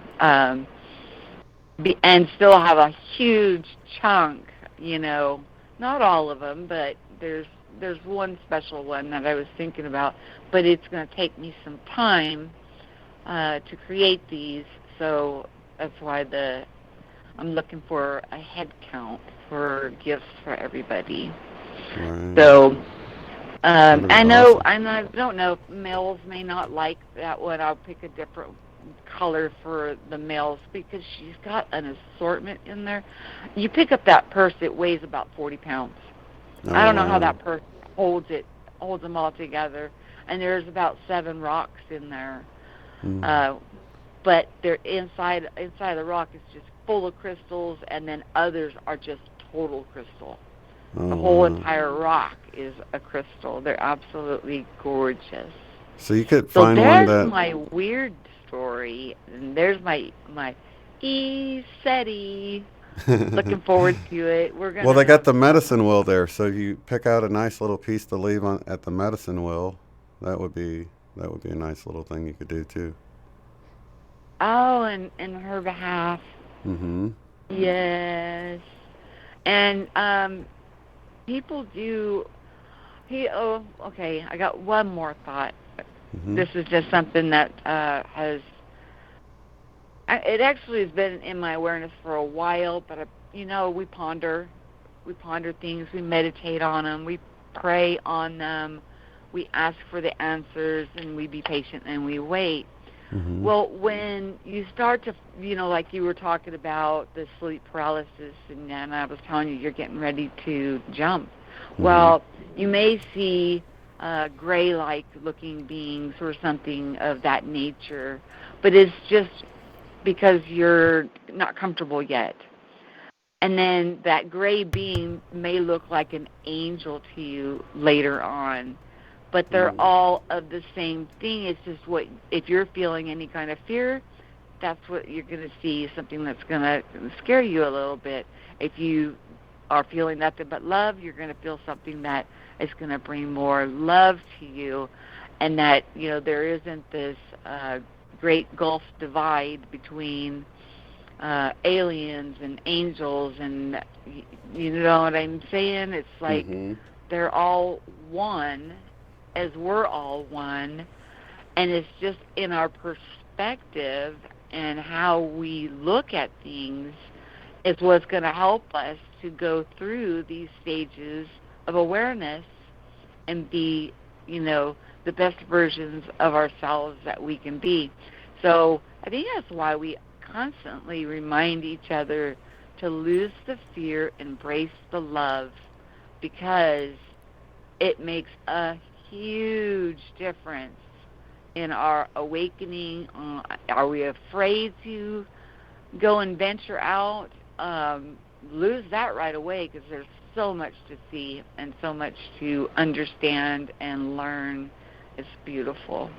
Mm-hmm. Well, I'm not going to take up much more of your time. It was great talking to you. I cannot wait to see you in person. Same we're going to here. have It's a gonna be wonderful awesome. time. He said And he. You said he. And if you decide you're going to have a group meal, Mm-hmm. you decide you're going to plan that when you contact them, if they're going to allow it, Mm-hmm. let us know so we can bring something, like a potluck type thing. Everybody brings something to the table, and so it doesn't lay on one person. Right. Okay? Because Yeah, sounds I'm good. down with that. I would more than happy bring the paper goods, or because I'm traveling 900 miles one way.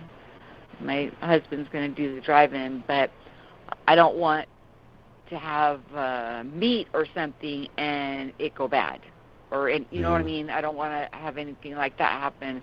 But paper goods or chips or whatever it is that you want to allocate out, just let me know, and let me know how many people, and we can do this. It's Definitely. your show. We're all just coming. No, it's not mine. It's our show. And we'll have the little general store. I knew you were going to say that.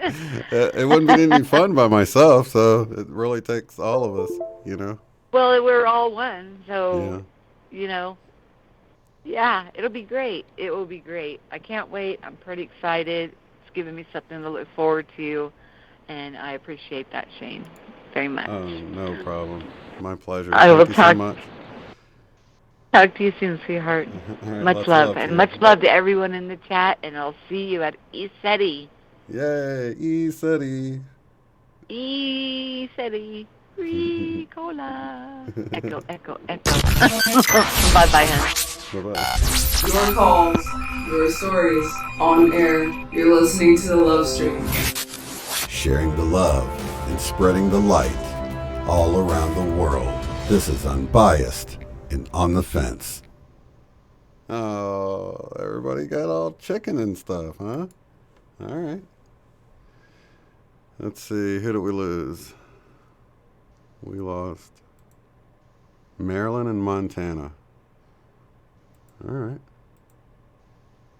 Okay. So let's see here. Yeah. Well, I'm thinking, whatever that little general store sells down there, we're probably going to have to do something with that. So I'm sure they'll have the paper plates and stuff. And I don't know, maybe barbecued ears of corn or something. I don't know. I don't know how many people are omnivorous. How many people are vegetarian or vegan? Okay, so we have vegan is no animal products. Vegetarian is... Okay, they still... Okay, vegetarians eat organic eggs, cheese, fish, and so on. I guess I've done it both ways. But I think I probably have the best luck with fruit. That's what I always imagine when I imagine being able to manifest something out of just out of the air. It's always a bowl of fruit. I don't know why. That's why Eileen was laughing at me. It's that, hey, I think most people would want to manifest money or something. I was like, no, in the world I'm manifesting my fruit, it's no money. I mean, why do you need money if you can just manifest whatever you need, right? Beautiful thing. But you know what? I need to manifest a new pair of shoes. Anything's possible. All right, so let me think. Comments. Saturday there. Farm market in Trout Lake. That would be cool. Let's see, I think I missed something. I'm trying to go through the comments and make sure.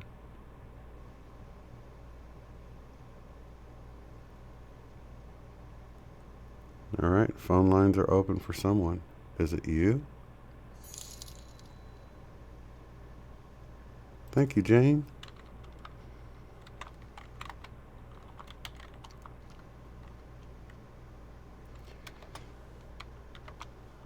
All right, 406, if you'd like to talk, hit star 2, so I know you're just not listening. I might come on and check anyway.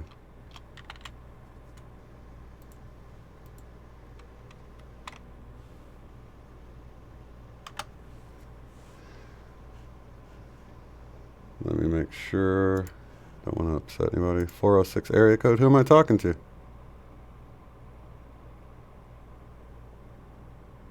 .406. 406, are you there? Who am I talking to? My name's Alyssa. Oh, Alyssa, how's it going? It's going good. I hope it's okay that I have you on speakerphone in my car, because Yeah, I can hear you.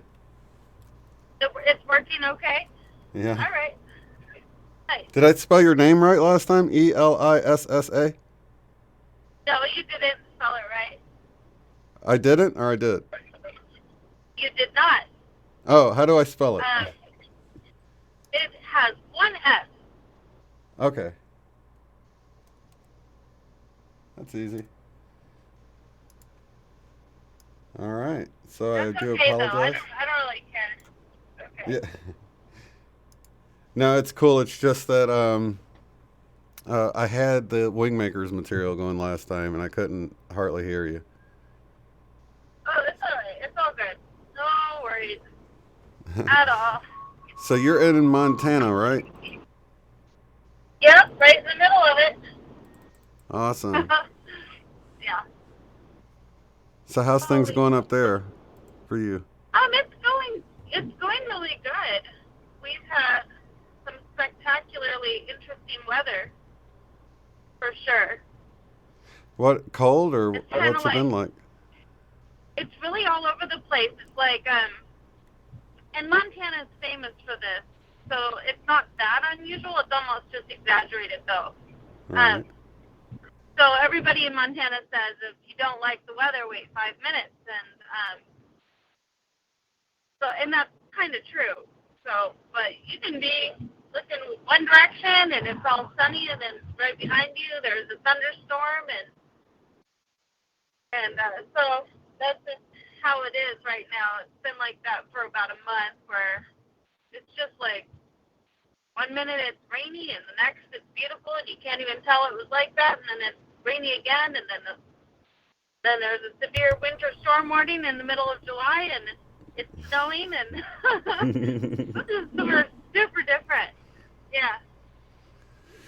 So that's wild. Yeah, and then go ahead. So did you get snow up there? I saw footage of someone that was like, it's the middle of summer and we're getting snow. Was that in your area? Yeah, it was the first day of summer, and we got like a foot of snow in the mountains. That's hilarious.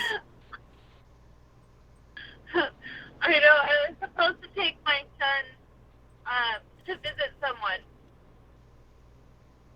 in a town called Bozeman, and they called and canceled because of a snowstorm that was coming through. And I was like, "You're joking," but no, it was real. Yeah. But yeah, no, it's been good. Last time I talked to you, I felt like everything was really scattered because we covered a lot of territory. Yeah. Yeah. Oh yeah. Then I listened back to it. Yeah. And I was like, wow, that's a hot mess. But So you felt like we jumped around on topics a little too much? well, no, it's fine and everything because there was so much. But I thought, wow, like I really have had a lot of symptoms and experiences in the last couple of years, and I want to share some of that with people because I think it helps to share that with people because other people are going through it, and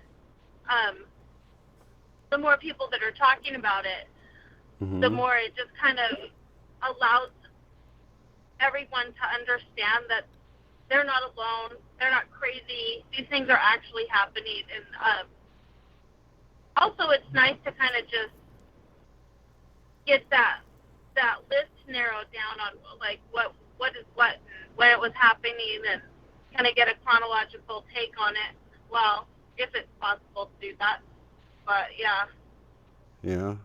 And I think it happens Really, different there's a for lot other of- people, because I think Michelle had mentioned some stuff that I didn't experience for like 6 months, I think it was, until it finally happened. I was like, wait a minute, I think this is what Michelle was talking about. I've had a new symptom in the last, since I was on with Michelle. I'll bring it up this Tuesday, but just to see if anyone else, has anyone else been waking up feeling like you, like, I don't know, worked out the day before a whole bunch and all of your muscles are sore and everything? It's almost like I left my body, and I don't know, it's just, I don't know, it's just way more sore than I should be. And I've heard people say their legs felt heavy as lead and all this stuff, and I've experienced that too, like fatigue in the muscles, but actually just soreness in the muscles for no reason whatsoever. Yeah. Yeah, I think that, and that's just new for you then? Oh yeah, it's like, what did I do to myself? It feels like I almost fell or something almost happened, and that caused me to pull some muscles, and I'm just sore the next day. But usually you can remember, you're like, oh, that's when I was doing this or doing that, I must have hurt myself or pulled a muscle. But I have nothing like that to refer back to. It's almost like I have no reason for it being sore like it is. Yeah, I know exactly what you're talking about. And that's been happening to me for a while, but it's really intermittent, and I think it's connected to the Schumann resonance. For me anyway. Yeah, I've had some. I wake up and I'm hurting, like exactly like that. Like I worked out and I didn't stretch properly or something. Exactly. Yeah. And then I need a hot shower in the morning to relieve that pain. Yeah. Yeah, stuff like that that's been happening to me. That's been happening to my little one a lot. And I'm like, okay, these are growing pains, but they're not normal growing pains. He's having Ascension symptoms, and he doesn't know what's going on. Yeah, I think a lot of people are dealing with that. They have no idea what's going on. And I mean, even I've had a few things where I'm like, oh, wait, is that an Ascension symptom too? Because I've sure been feeling that. You know, like I thought that with the soreness because, you know, a lot of times people say it's like Ascension flu. And it did sort of remind me of when you have the flu and your body is just sore and achy all over, but way worse than that. It was more like I said, like I worked out and didn't stretch like you were saying. And I'm just really sore from that, you know. Yeah. I kind of, when I wind the clock back, and I was having the symptoms in 2018 in March, and I think I'm not having those same symptoms anymore. It's a new set. But at that time, yeah, I remember one day in March, and I think it was in the week of like the 18th to the 20th of March last year. It was definitely in that week because I was having a whole lot of symptoms like extreme nausea out of the blue and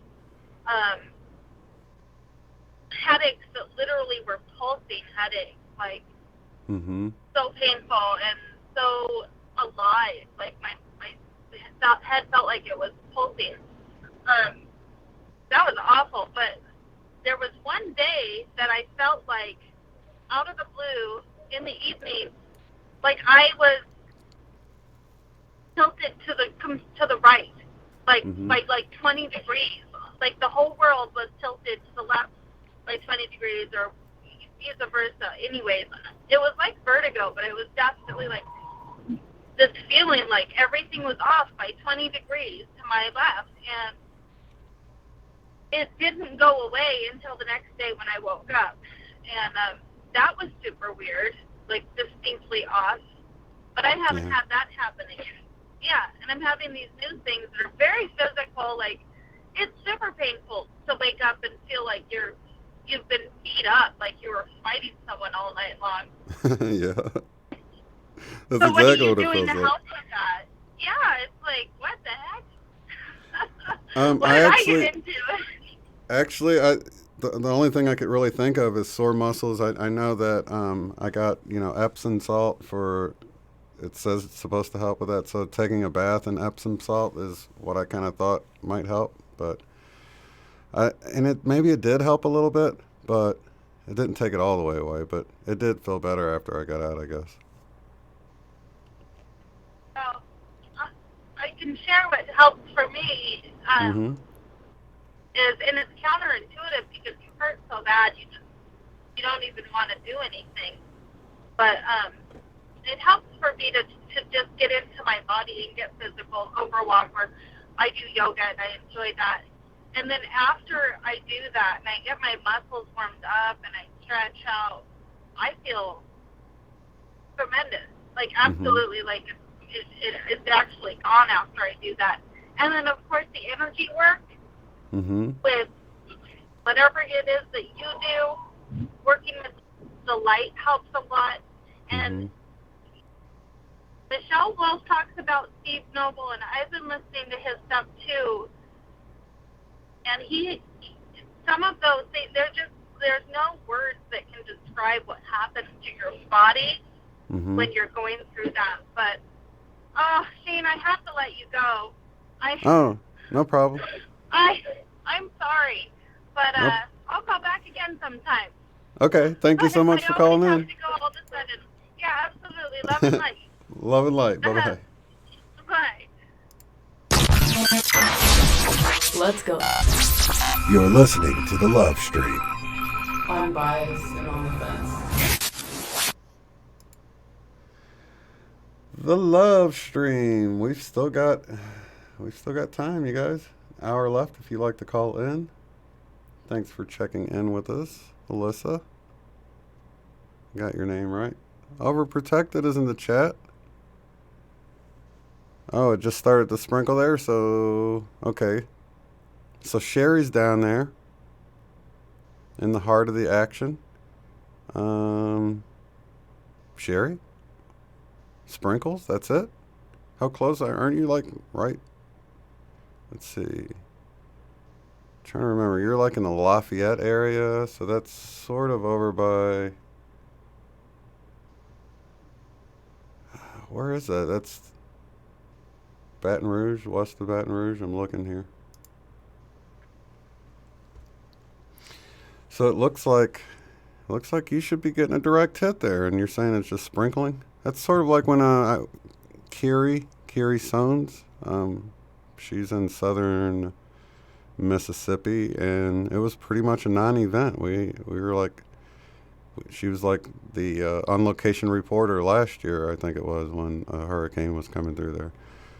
So I wonder what's happening in your neck of the woods, Sherry. Is it a non-event? Sprinkles? That's nothing to really report. So anyway, I guess we'll have to see. It's not supposed to hit until tomorrow, I think, is what they're saying.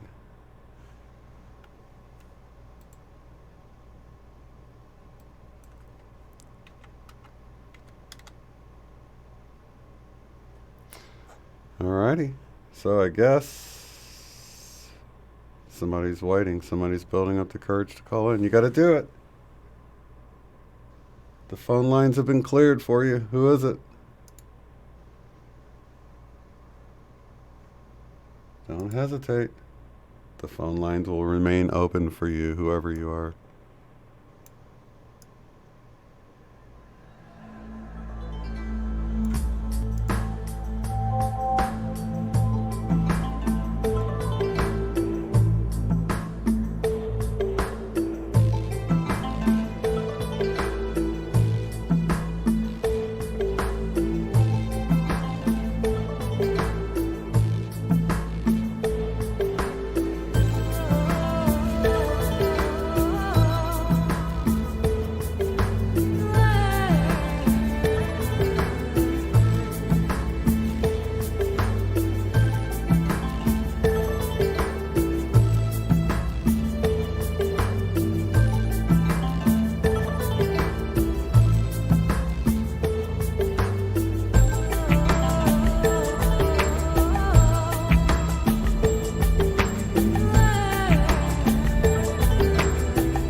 Awesome. The phone lines are open for Rainbow Warrior. Waiting on your call at 605-562-0444. Of course, enter show ID 147-7973.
You're listening to the smooth and relaxing and activating sounds of the WingMakers.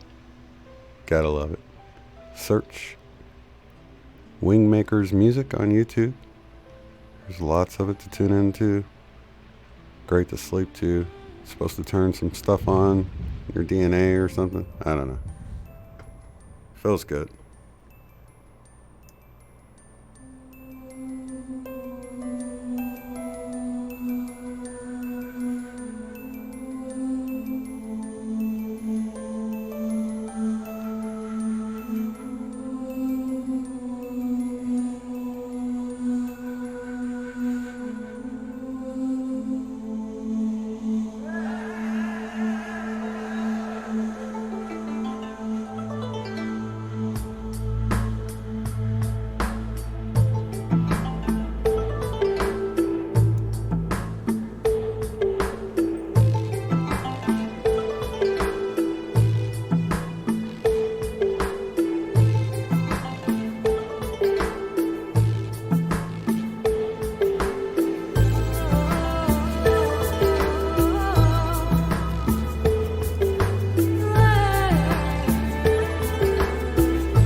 Just gotta love that WingMakers material. Gonna go back to the phone lines. 337 area code. I bet I could guess who that is, but I'd rather not. Who's calling in? 337, you are live. Who am I talking to? Sherry, hey. Hey, I thought it was you, Sherry. So you're down, we got Barry bearing down on you. What's up with that? Is it getting scary down there yet? No, not yet, but I've been through this before and I've had some scary ones. So, thing is, it moves all the time. Like, it was supposed to come right at us, and then it moved where it was going to come at Morgan City, and now it's back coming at us. We're supposed to get a direct hit, and I think I'm like 20 miles from the coastline, so yay. So, is it true what I hear that if you work in the medical field, you can get stuck there? They don't let you leave and stuff. Is that true, or do you just not have to even go into work? Like, it's, hey, the weather's too bad, I can't make it. Well, I babysat my grandsons today, and my daughter kept calling me. She was like crying because she's stuck at work. She's not going to be able to leave probably until like Monday. Your daughter? She's a nurse too? That's right. Yeah, she's an RN at Women's and Children's Hospital. Mm-hmm. And so she was really, really upset. And I've actually never had it happen to where I had to stay. They like make little teams and stuff. But most of the time I was always working agency contract for most of my nursing career. So that, then it's different. But so this time though, I was supposed to work Saturday and Sunday, 12 hours, 7A to 7P. And so I have to go in at like 3 in the morning. So Brianna the nurse is there tonight at 11/7. So she can go home because her house floods. So I'm going to go take her place, and then I'll be there probably until Monday morning. Wow.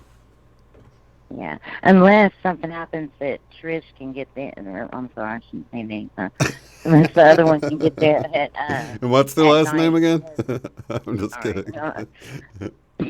But she flooded last time when we had the flood in 2016. I was like at the Monroe Institute at the time, and you like turn your phones in. So I like turned my phone in and everything, and then I turned my phone back on later. I think it was like 5 days in or 4 days in. They had us let us check our phone, but we couldn't look at the time. And so I get on there, and like my daughter had built a brand new house, and it had flooded. It had like 2 feet of water in it, and I lost my car. And my daughter, Darby, had came to get it. It was a pink Eclipse, and I had it parked at my mom's house over here by the coastline. A and pink like, Eclipse? Yeah, it was Hello Kitty. It was really cool. Did you sell Mary Kate Anyway. or Mary Kate? What is that stuff called? You get the pink car for selling Mary Kay. Is that what it was? Well, it was kind of that color. But it's so funny because when I got that car, my boss, George, we're like friends, and he was like, "Hey, Sherry, you did that on purpose?" And I was like, "No, I did it on accident." Yeah, I wanted it pink. Anyway. I bet you never had problems finding your car. No, and now I do because I have a white car now. And, like, I go out and I needed to try to remember to be more present because I don't ever know where I parked. And when I go out from the store, I can't find my car. Another day I was at work and it was raining, and I'll go smoke in my car, and I ran and got in the car, and it wasn't mine. I was like, wait a minute, but it looks different. With the Mandela effect and all, I'm like, because, like, my car changed. Like, for real, my car changed. I was, like, driving one night, and I had this glitchy thing happen. It felt like I went forward a few feet, and then it blinked, and then forward a few feet, and then it blinked, and forward a few feet, and then it blinked, and then I got where I was going, and my whole bumper had changed. I swear. Your bumper had changed? Yep. It was, like, all solid before, like, white, and then it has a silver line on the back of it. Wow. In the bottom. I don't know what it is. It has no purpose. It's just a silver thing between the two. It's just the fact that it's not like it was, though, is like really the big deal about it. Not really how it changed. The fact that the car you've looked at for how many years now, you just noticed that apparently it's got a different style about it than it ever had. I've heard about people's taillights changing and stuff. Darby, it's weird about cars because, the logos on them have changed. There's something about this car thing, I think, because Darby, my daughter, has had a car, and she has a different car now, but I can't remember what kind it was. She had, like, 2 brake lights, like regular cars, and all of a sudden there was a brake light in between, like in the middle on the back of her trunk. Mm-hmm. And we live on a gravel road, and so everything gets really dusty and everything, and this thing looks brand new. So we have a mechanic that we use all the time, and so she happened to be babysitting for his kids one night, and even the little boy was like, oh my gosh, this was not there, because he's trying to learn mechanics from his dad, and they worked on Darby's car a lot before she got a new one. And he was like, this wasn't there. But then he's like, then when they get home, he's like, Dad, and so he goes out there, our mechanic, and he was like, that's always been there. And the little boy was like, no, it hasn't. And Darby's like, no, it hasn't. But yeah, well, here, you ready for this? Here's like the biggest one. So my mom has a Suzuki, I don't know what it is. I don't know. I'm bad with that car thing, So she has this little white car, and what's crazy is this car is like a 2008. It's got like 20,000 miles on it. That's it. Mm-hmm. But anyway, it had these silver hubcaps on it, and all of a sudden I went out. I always, since she's older and stuff, and I want to check on her, I'll look at her tires often because she leaves that parked a lot. And I go out there, and the hubcaps are all white now. So they went from silver to white? Yep, they're pure white, and I've never even seen white hubcaps that I know of, but unless you like special order them. And so I went into the house, and my mom was on the phone, and I'm like, Mom, your hubcaps changed to white. And she was like, what? And I told her again, and then she started telling her friend on the phone. Sherry's saying the hubcaps changed to white, and she's like, because of the Mandela effect. Well, then the lady, of course, is like, well, what's that? So my mom's trying to explain all of it to this lady. It was so cute. But anyway, yeah, Awesome. I think there might be something to the car thing, you know? You think it's? I think it's just, I don't know, like little wake up calls. Did she recognize the hubcaps were different from? Did she remember they were silver and went to gray or gray to white? I mean. Yeah, she was kind of tripping out. Actually, she's used to a lot of changes now because of me. I show everything. Like, we were looking at Recall Vector's video last night about the Ouija board, and she remembers it being spelled Q-U-I-J-I. So I remember the I at the end. I have like a dual memory on it, but I remember the I and the A at the end. But she actually remembered the Q at the beginning, but poor thing, she's such a good sport because she always listens to me talk about my stuff. Like for years, I would talk to her about like lucid dreaming and stuff.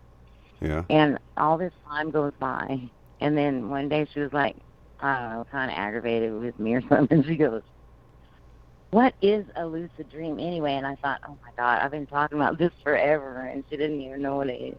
Like I had told her, I thought, but she always listens to me anyway, luckily.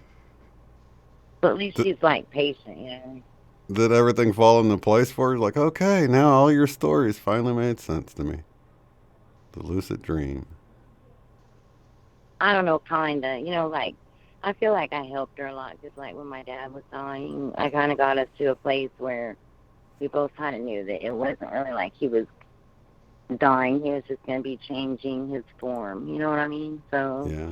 I think it helped her a lot. So, but you know what I'm going to do? I'm going to go see if she'll tell you about the hubcap. Plus, I want her to tell you a ghost story about her grandma that I love. It's so awesome. Let me go see if she'll do it. Yeah. Are you guys? I'm at hunkering her down. house right now. Okay. Oh yeah. Let's see. Hey Mom. What? Can I turn the TV down? Yeah. Okay, I'm gonna have you tell a story. The chat room. You know the chat room. I don't want to do that. Come on. Oh, come on. Tell him. Wait, first tell him about. Wait, let Shane ask you out your car. Somebody. Okay, go. Just talk. Sandy, Hey, how's it going? It's up. It's going. Awesome. So she was telling us about the hubcaps going from silver or gray to white. Was that They did. That's freaky. That they did. I didn't believe her either. I thought she was crazy, and I went and looked, and sure enough. Yeah, that's not. I can't explain it. But they stayed white. They're still white. They never went back. So That's I don't know wild. what to tell you. Yeah, most hubcaps really strange. are gray or sort of a fake reflective silvery chrome or something, but most aren't white. And so I can see how. So she said you had a ghost story about. Oh, sorry. Well, I don't know if it's really a ghost story or not. I can tell you about my grandma. Mm-hmm. My mother, I was 13 years old, and my grandmother had passed maybe a week or so before. And Mom had let me move out of my sister's room into my grandma's room because I wanted my own room. And she was fussing about me not picking it up. And, I was 13. It was a mess. Mm-hmm. And I kind of ignored it. And I had gone to a play practice at church one night. And I came home, and Mom was already in bed. So I went in, put my pajamas on, and I was going to bed. And I had just gotten into bed. I wasn't even laid down yet. And I heard my bedroom door open, but I thought it was Mom checking on me. She did that sometimes. Mm-hmm. So I turned around, and my grandma was sitting in her chair in what used to be her bedroom. And it was so awesome because, I would have thought I would have been afraid, mm-hmm. but I wasn't. It was beautiful. But anyway, I said, Granny, what are you doing? And I was almost laughing because I wasn't sure I really saw her. Right. And she said, Sandy, I came back because I need to tell you something. Mm-hmm. And I said, okay.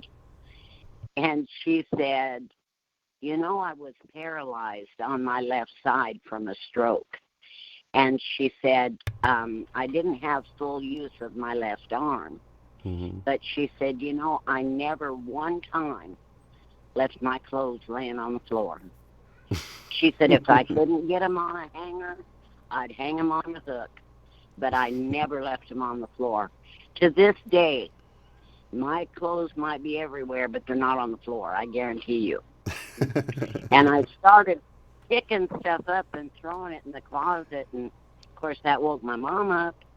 And my mom came in and she says, what are you doing? And I said, you wanted me to clean my room? I'm doing it. He said, well, could you wait till morning? And I said, no, ma'am. Granny was here and told me to do it, and I'm doing it now. And Mama said, oh, you must have been dreaming. So I've heard this all my life, that I must have been dreaming. But, you know if you were asleep or not. Yeah. And so, I mean, it was very real, and I've never seen her again. And that's another thing that makes me think that it was really her. Yeah. I mean, it couldn't have been, if it was my imagination, I would have imagined her other places. Right. But anyway, I know, tell him about that. Oh, Sherry wants me to tell you about this little girl I saw. Mm-hmm. My husband was fairly sick, and so he was sleeping in the recliner a lot. And I kind of stayed in the back room where the TV was, so I'd let him rest. Mm-hmm. Well, I was sitting back there one day, and this little girl, I can describe her to you. She had little glasses on, and she had little black patent leather shoes and a little checkered dress. Mm-hmm. And she come down the hall. And when you go into this room I was in, you can make a circle. You can go into the room and then into the bathroom and into the other bedroom and then back into the hallway. Mm-hmm. And I watched her. She never looked at me. It wasn't like she even saw me. But in that other bedroom, I had some toys that were left over from when I had the daycare, and I thought, well, maybe she's playing toys. I honestly thought she was a neighbor's child.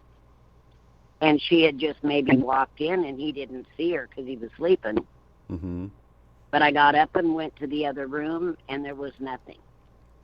I went clear around. I came back into the living room. I checked all over the house. She was not here. And so I don't know who she was, and I don't know where she went. But she was definitely here. Mm-hmm. So she didn't look like a ghost then. She looked like she was really there, like a real little girl. No, she looked like a real child. Wow. She looked like I could pick her up. Yeah, no, she wasn't like transparent or anything at all.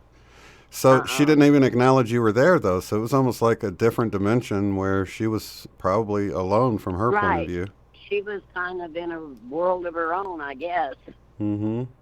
And when she got into the bathroom, I did say, what you need, I didn't want to scare her. And she never answered me or anything, so I got up to go see what she was doing, and she was gone. Here's the part that I did not tell my mom. My brother died when he was 4 in California, and my grandmother would go see him regularly at the graveyard, but my mom can't go, so it kind of makes her sad. So I hadn't really said nothing, but I told my grandmother that story before she passed away, and she said that where my brother was buried, that she would run into this man all the time that was there visiting his daughter that had died, or his granddaughter that had died. And she described, when I had described the little girl, my grandma said, that sounds like so-and-so. I can't remember her name, the little girl that was like buried next to my brother, which is interesting. That is interesting. I know that. Okay, so wait, let me give you back. Tell him about when you saw that white gown walk through the living room. We have all kinds that I didn't do them. Okay, she wants me to tell you something else, but I mean, I can't really even tell you what it was because I really don't know. I was in my living room, I was sitting on the couch, and it was a night when nobody was here but me. And I didn't hear any noise, any sound at all. But I caught something out of the corner of my eye, and when I turned and looked, it was like a long white nightgown that just went through my living room, and there were no feet, no head, no hands, just a nightgown is all I saw. Oh, wow. And I didn't know what to think about that. And I told Sherry, I said, look, I know you're not going to believe me. You're going to think I'm crazy. But I told her what I saw, and she says, no, Mom, I know you wouldn't lie to me, but she said, I don't know what that was. But you got to understand, too, a half a block from me is a very old cemetery. And I think maybe that's why we have a little bit of activity here. Yeah. I don't know. It could be. Wait, Totally, hold on. yeah. Tell him you saw Dad, like his shadow in the bathroom wave at you. Well, now, she wants me to tell you something These else. stories are all over like 20 years, by the way. They weren't like every day. Right. They're spread out. Mm-hmm. But it was probably a year, maybe, after my husband passed. Mm-hmm. And we were very close. And I still, I mean, it's been 5 years, but I still think about him every day. Mm-hmm. Well, I had gone to bed, and I was just laying down, and I saw something move, because from my bed I can see into my master bathroom. Mm-hmm. And I saw something move, and I sat up on the edge of the bed so I could get a good look at it. Mm-hmm. And it was dark. It was like a dark figure, but it was the shape of my husband. Mm-hmm. And I kept looking at it, trying to figure out exactly what it was, and it waved at me. Oh, wow. It just waved its hand, and it was gone. And I swear that had to be him. Oh, wow. So, I mean, it was it was the neatest feeling. Yeah. No. What about, I mean, Ronnie's wanting to know if that's an older house. It's not an old house, is it? No. Mm-mm.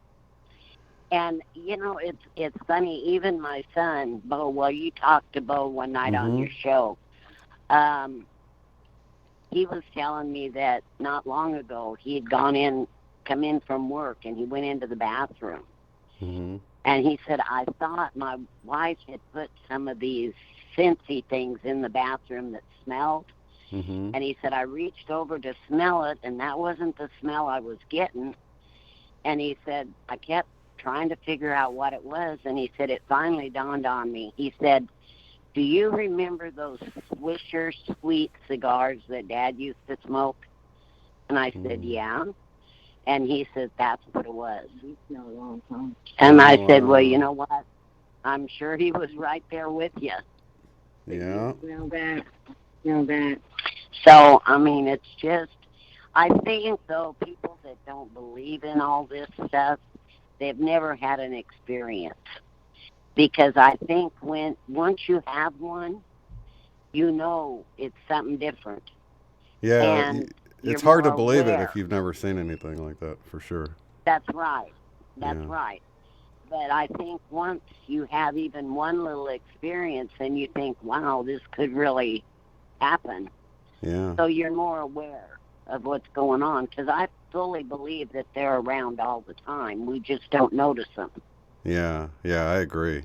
Definitely. That's how the Mandela effect was for me. I couldn't hardly believe in anything that was sort of metaphysical or supernatural like I do now. I mean, I'm totally open to stuff now because I've seen the impossible happen. So that's just the Mandela effect has done that for me. You know what I'd like to hear about from your point of view? When we had Bo on, he was, sorry about my grandson in the background. He just got here having a blast. Oh, that's all right.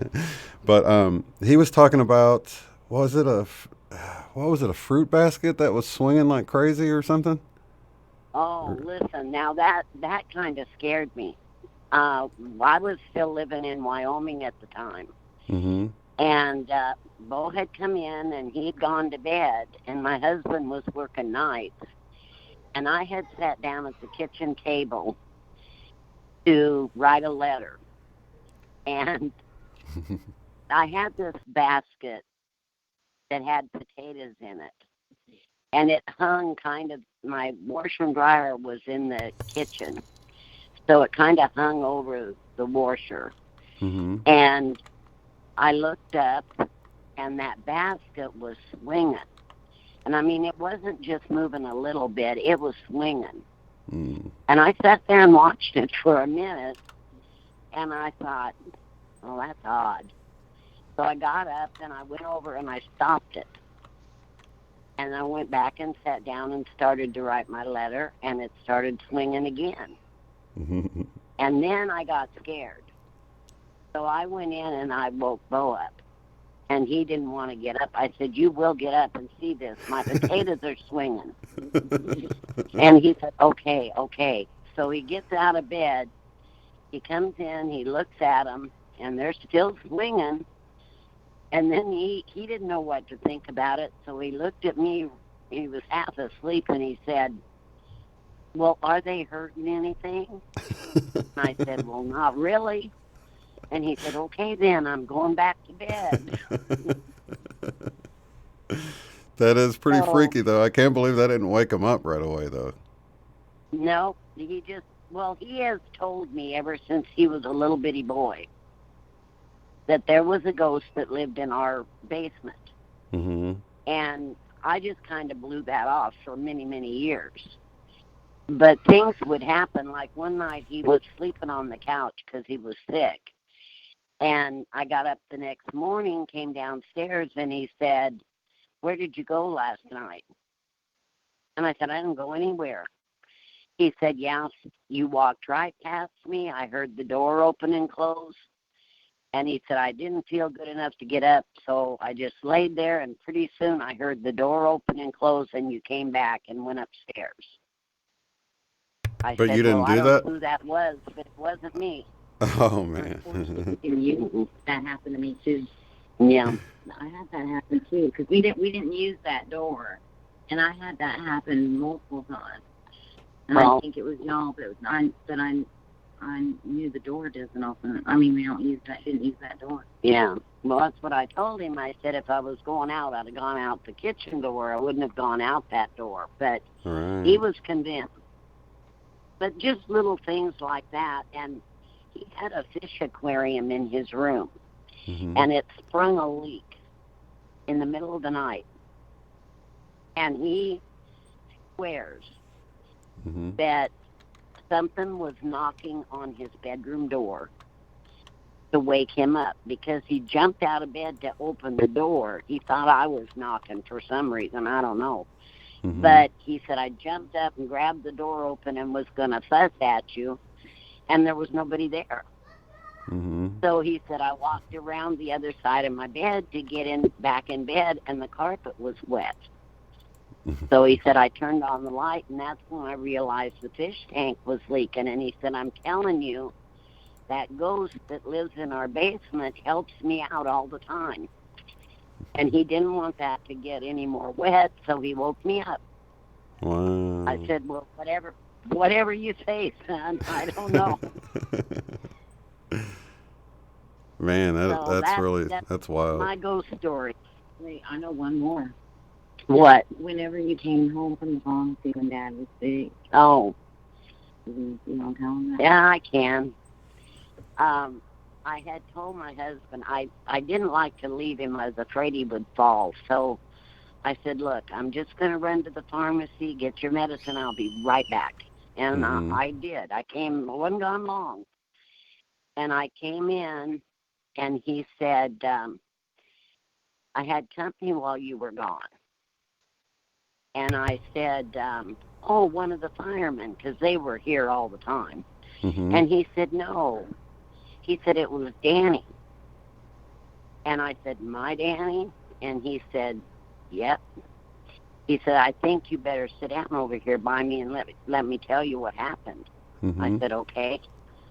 And he said he appeared right in the middle of the living room. Well, I guess they know the dog he's for. And anyway, he said I wanted to pick him up, but he said I knew I couldn't really lift him. And he said he just stood there and smiled at me, and he started walking towards me. And he said I reached my hand out when he got up by my chair. He said I reached my hand out. I was going to pat him on his head. And he said he just disappeared. He was just gone. Wow. And that was probably about 2 weeks before he passed. Oh, wow. So it was actually before he passed away. Yes. Wow. Like whenever you were leaving to go to the pharmacy, remember you said, I don't want to leave you alone, and Dad said, I'm never alone. Yeah, he laughed. He would laugh at me when I'd say, I don't want to leave you here alone. He'd say, I'm never alone. And then he would tell me about, he had people around him all the time. And I said, anybody we know? And he said, no. He said, they don't have faces. I can't really tell who they are, but they're here. And then you talked about that dog. And then he also had a dog when he was young that Sherry and I didn't know anything about this dog. But when he was sick, he would talk about this dog, and he would tell me it was sitting right by his chair. And then he'd say, don't worry, he's a good dog. Well, then when his sister came down after he had passed, she started talking about this dog that Chuck had when he was a little boy. Which I don't know why I never heard that story before, but I hadn't heard about this dog. But anyway, it had the same name. Its name was Jess. Let me tell him that story, though, because, I mean, in case anyone doesn't know this part, because, I mean, I've told it before. So I have this Ghost Radar app, and we're a weird family, so after my dad died, I turned it on. It was a couple days later, and he had died from interstitial lung disease, so he was having trouble breathing. So the Ghost Radar says, breath, breathe, breathing. And then it said, usually Danny, which would have been my brother. And then it said, like, loving wife and mother. So I knew it was like, I was telling Mom, like, he's talking about you, you know. And then it said Jeffrey. And I was like, well, who's Jeffrey, you know? So that's when I just turned it off or whatever. And I was like, I don't know where that came from. And then 2 weeks later when my aunt and uncle were there, my aunt was, like, reminiscing. And that's when she said, yeah, Chuck had that little puppy that would follow him around, Sinclair, and he named it something weird. What was it? And she's like, oh, yeah, it was Jeffrey. Oh, and my that's God. what had came up. Yeah, so that was really cool, you know. So you had forgotten about that, and that name comes up in the Ghost Radar? I forgot I have that. We didn't know. We actually didn't know that dog's name at all. I mean, I knew my dad had said there was a dog by him when he'd sit in his chair, you know. But, I mean, he said it was a little black dog. That's the point, is that it was, like, the same description and stuff. But we got the name on the Ghost Radar before my aunt and uncle had came and said that name, because I didn't even know whose name that was. We didn't know a Jeffrey that had died or anything like that. So it had to have been that dog. And then if you remember, my mom had captured that picture in the back room, and there was, like, no smoke or anything in this chair that my dad sat in. She saw, like, the wisps of, you know, like, white. And so she, because of me and my weirdness, she, like, picked up the phone and took a picture so she could show me later. And then when we looked at it, at first Darby thought my dad was, like, I thought my dad was, like, looking his head through through a shelf. But Darby said, no, Mom, he's sitting in a chair. And you could see his glasses and his chest and everything. And then when you looked, he had a basset hound that he just loved so much. And this dog was, like, literally on his lap. And you could see its tail. And if you zoomed in really close, you could see its eyes so clear. Like We showed that picture. Eyeball. Yeah, we showed that picture. Yeah. It was amazing. Yeah, you could see the glasses. You could tell he was sitting there and had the dog on his lap, it looked like, or laying his head across his lap. Yeah, and it was just so weird because I mean, you could just like really see him on there, you know. Mm-hmm. But that video that me and Darby did with you has a lot of ghost stories that we've had on it in it. Oh, Mom said she's got to tell you something else. So here. Okay. When Chuck was in the hospital, Darby came up there and she said, Grandma, I want to talk to Grandpa by myself. Mm-hmm. And I said, okay, that's fine. So I let her go in and I went out. And she come out after she talked to him and she said, now I feel better. And I said, well, good. And she said, no, you want to know why? She said, I asked my grandpa if everything my mother was telling me was true. And he told me yes. Oh, about like out of body. About out-of-body experiences and all that stuff. Mm-hmm. She asked her grandpa, and he verified it. Mm. That's awesome. And I thought that was kind of neat. Yeah. Oh, sorry. Go ahead. No, I'm done. Okay, so no, I was gonna say that one weird thing with my dad was like he didn't know. It was in like 2010 when he got sick, in 2014 when he died. In 2010 was when I first had my nephew come up to me and tell me he was having out-of-body experiences. Before that, I had never even looked into it, okay?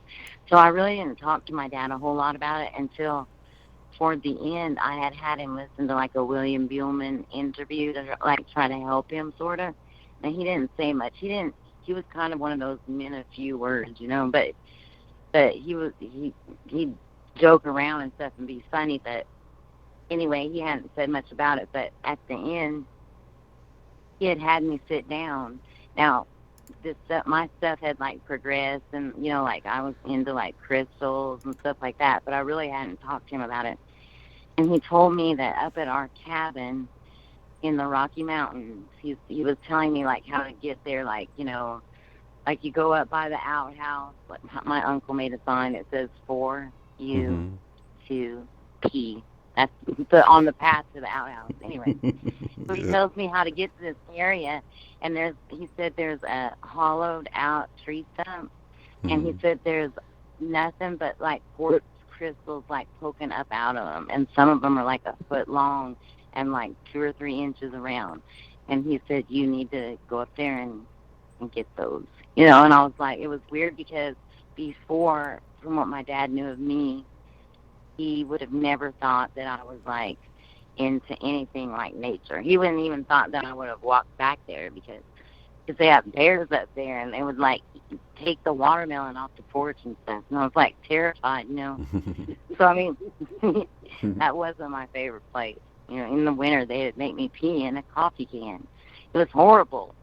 Anyway, so yeah, he would have never thought that I would have been interested in that.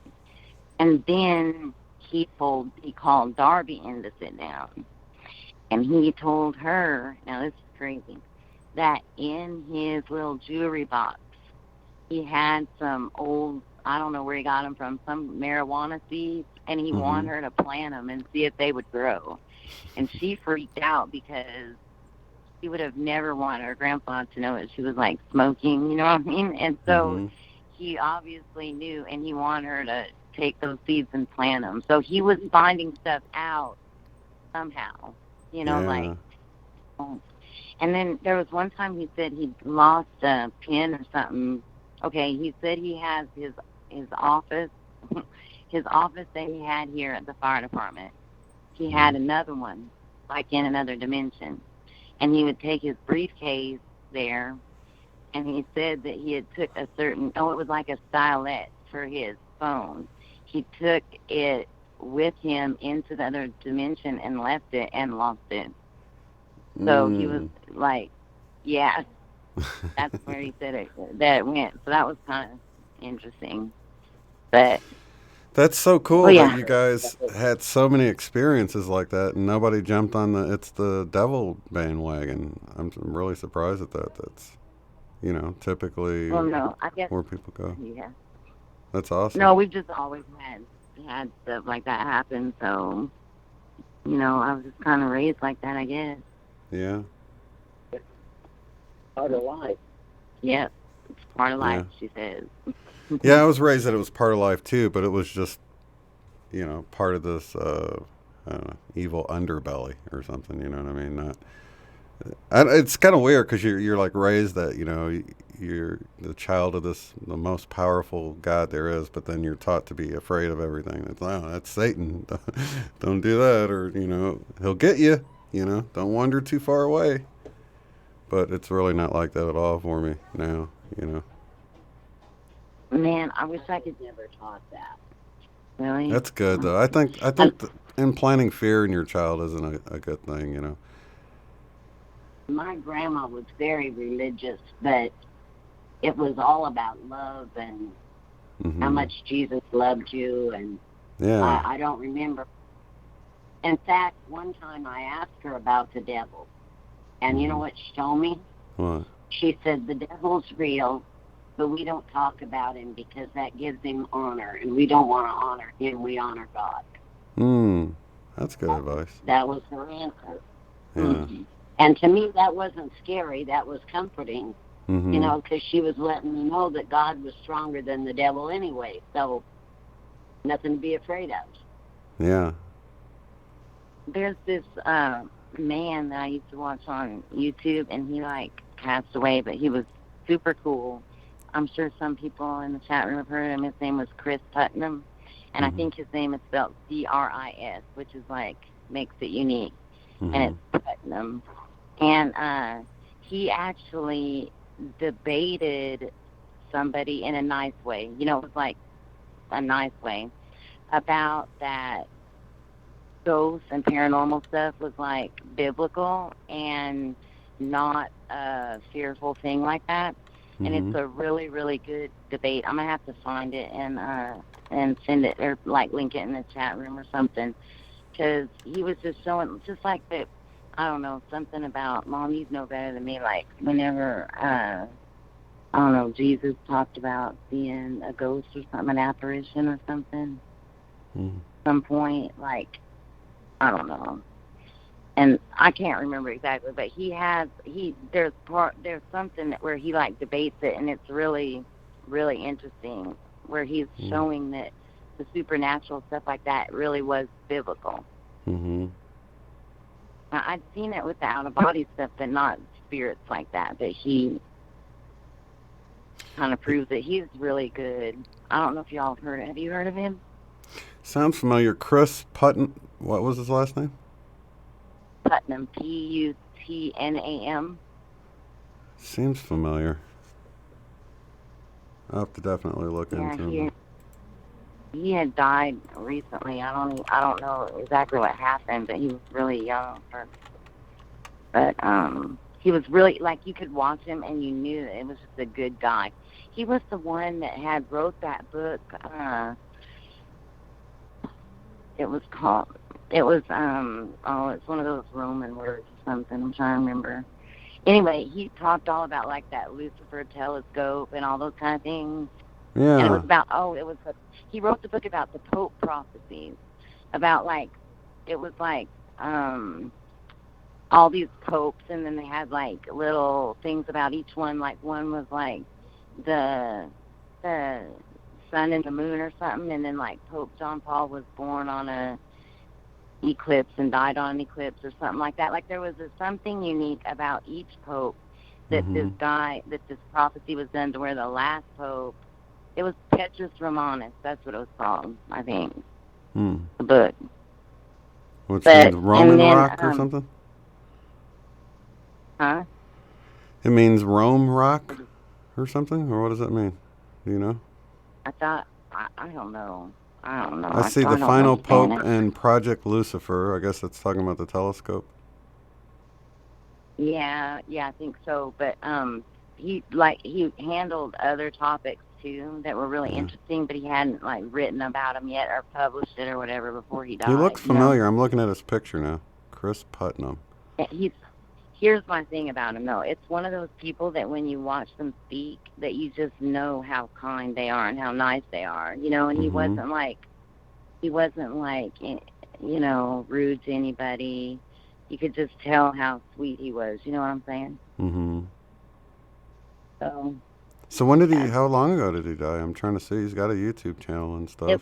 It wasn't that long ago because I was putting stuff, like there's certain people that you just really respect, and he was one of them. So I I think tweeted it, and I went on the little memorial page and bought a little flower thing and put on there or whatever.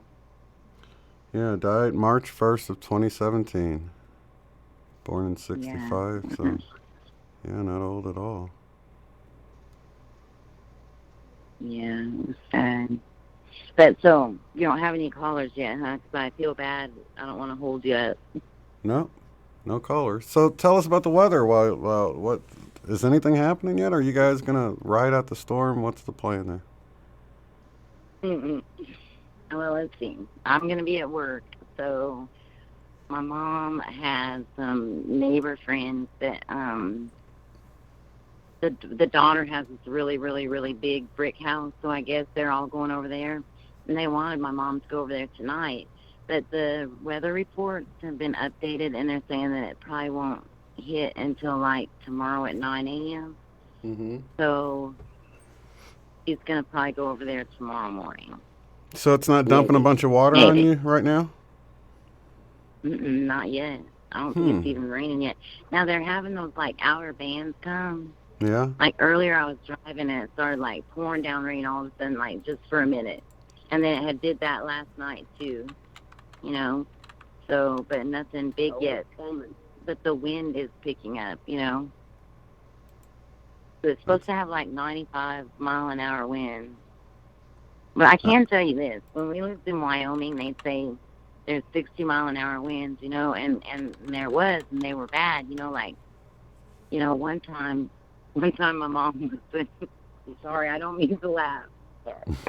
My mom was putting some groceries in the car with a grocery basket, and this wind picked up, and it took her grocery car, flipped it and went all over the place or whatever. She was so mad.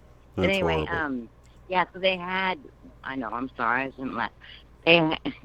That's like that time she rolled your finger up in the window. You remember that? No. What? Who rolled his finger up? She rolled her.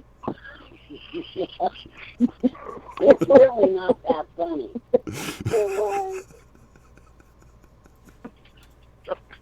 Stop making me laugh. Sherry, that's not right.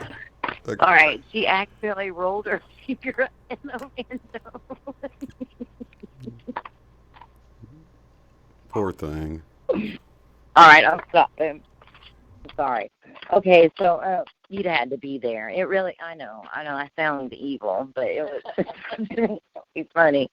Okay, what was I saying? I forgot. I don't know. Okay.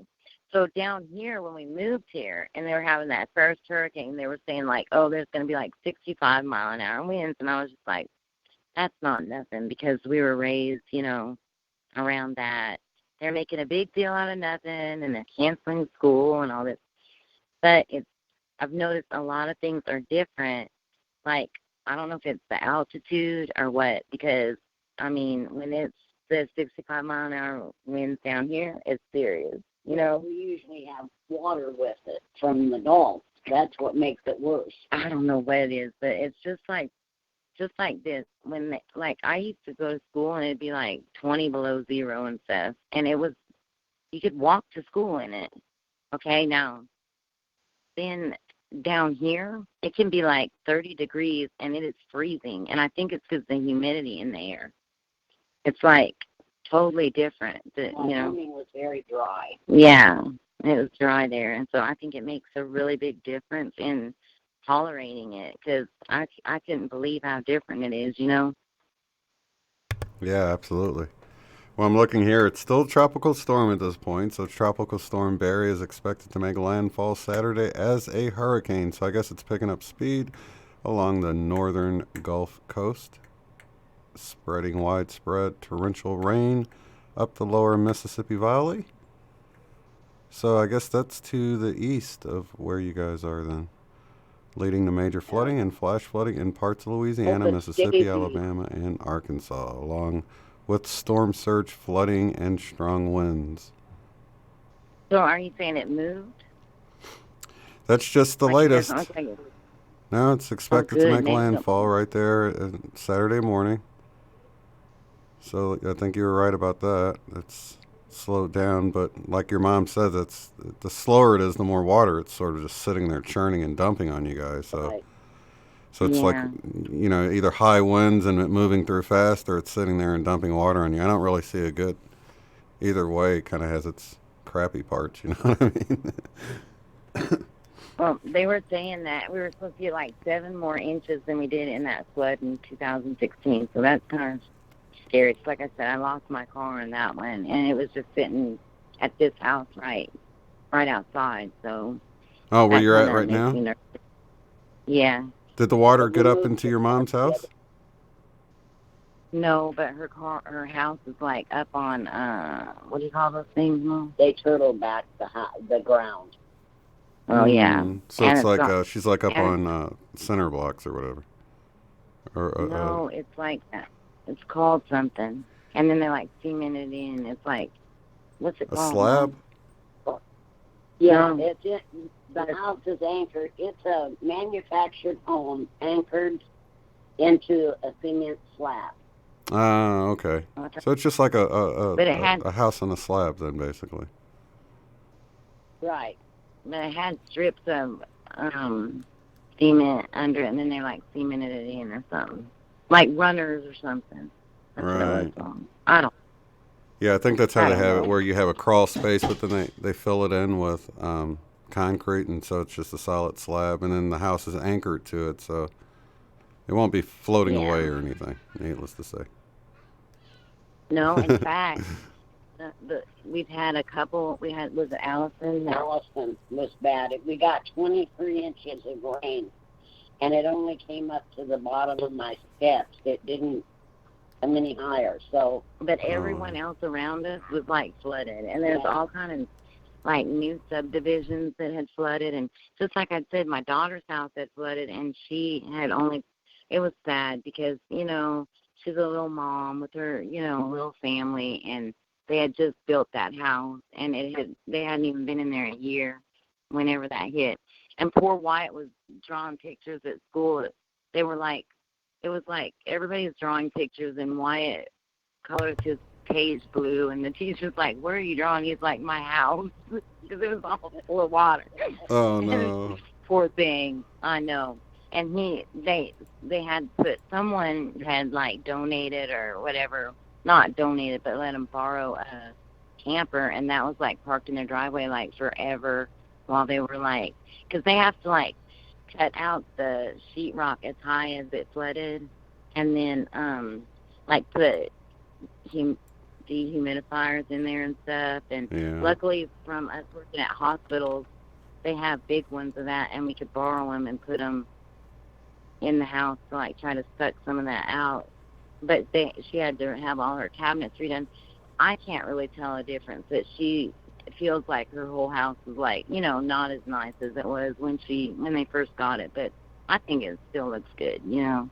But I guess, you kind of see all those little imperfections when you live there, Yeah, at least it's still there, though, I guess, huh? Yep. That's what I tell her. You think, but she's so, she's stuck, like I said, she was stuck at work, and she's so scared. But, well, here's something interesting to wrap up your show.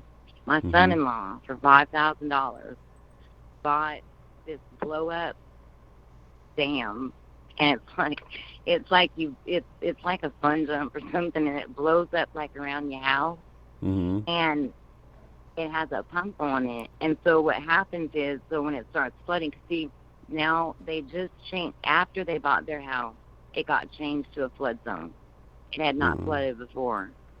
And so, but the people down the road had, like that man down the road, he already has all his stuff up on cinder blocks, like his refrigerator and everything. Mitchell went down there and helped him lift everything up his couch because he knows it's going to flood. But anyway, so this dam thing he bought, it has a pump on it, and it blows up around your house, and they show pictures, and it can be like flooded like up to 4 feet, And then you can still see the grass on the people's house that have the dam. Wow. So I said, then Mitchell, all your neighbors are going to blame you because you're pushing all the water to their house. He's like, no. But yeah. I don't know. Man, it doesn't seem like it would work, but I wonder if they photoshopped those how images. much that is. $5,000. Yikes. Found that out. So I was like, how much is one of those things? And also, like, at what point do you go put it up? Like, so let's say he goes puts it up tonight, right? And then all of a sudden, that thing turns and doesn't even come here. You know? Yeah, kind better of a safe big than deal. sorry, I guess. So, That's excellent. Well, shoot, I guess I should have like a promo code or something for that down below in case somebody wants to get one for their house or whatever. It doesn't seem like it would work, to be honest with you, but, you know, I don't know. So it seems like a lot of pressure, a lot of water. I'd like to see if that would work. I mean, it's like an instant sandbag. I told him. So if you hook that thing up, I want video. I said, I want video of it working, but mostly I want video of you hooking it up.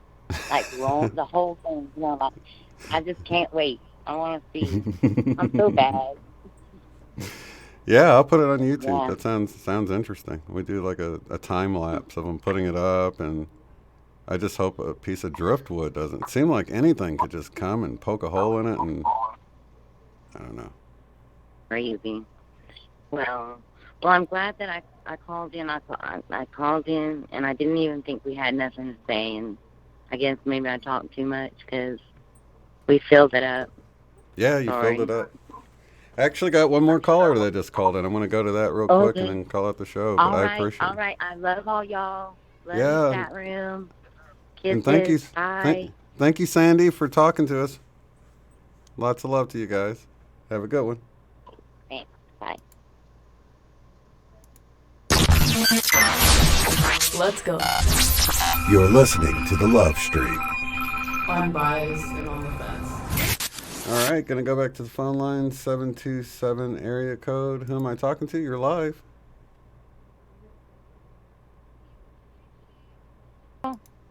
Cheryl from... Hi. I've called in before. I've been traveling. I'm a hypnotherapist, and I've been traveling around. And we talked before. I just keep missing your online stream, and I think I caught you at the very end again. Yep, you did.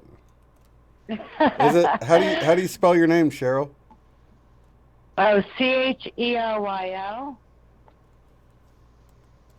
Okay, I'm not sure if I got it right last time, but it's gonna be right this time. That's okay. Yeah. Okay, so wait a minute. You were, if I remember right, you're calling in from a Florida number, but you were further up north on the East Coast, right? Like. Yeah, I was. Yeah, I went through a hard time with my dogs passing away, and I came back home to Rhode Island, and I was Ubering my way down the East Coast on a journey. Mm-hmm.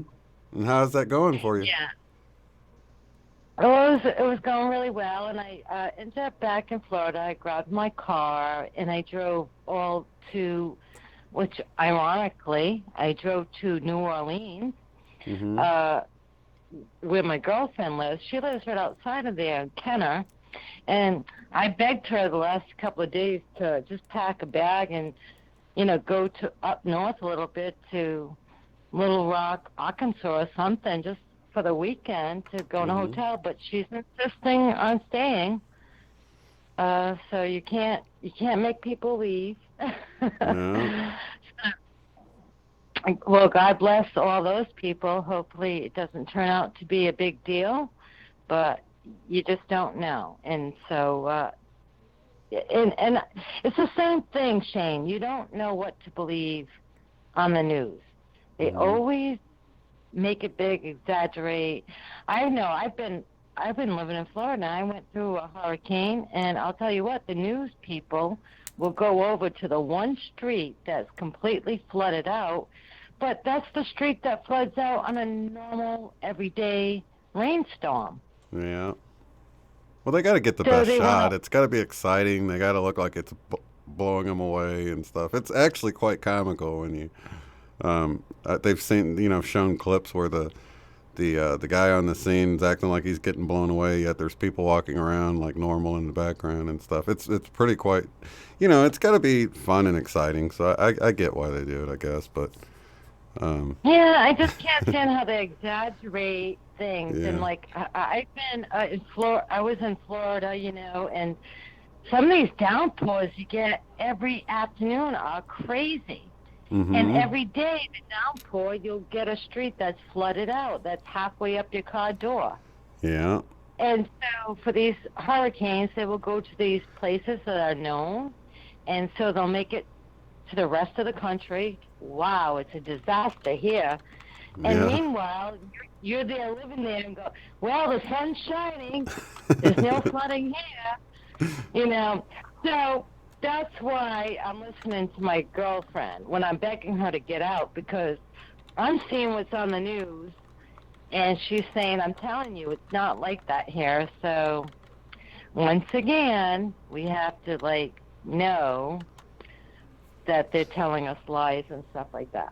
But anyways, I caught you on the end. I just wanted to chime in. I didn't hear all of tonight's cast, so I don't know what the subjects were. We were just But talking I'm gonna about bring up- anything. Okay.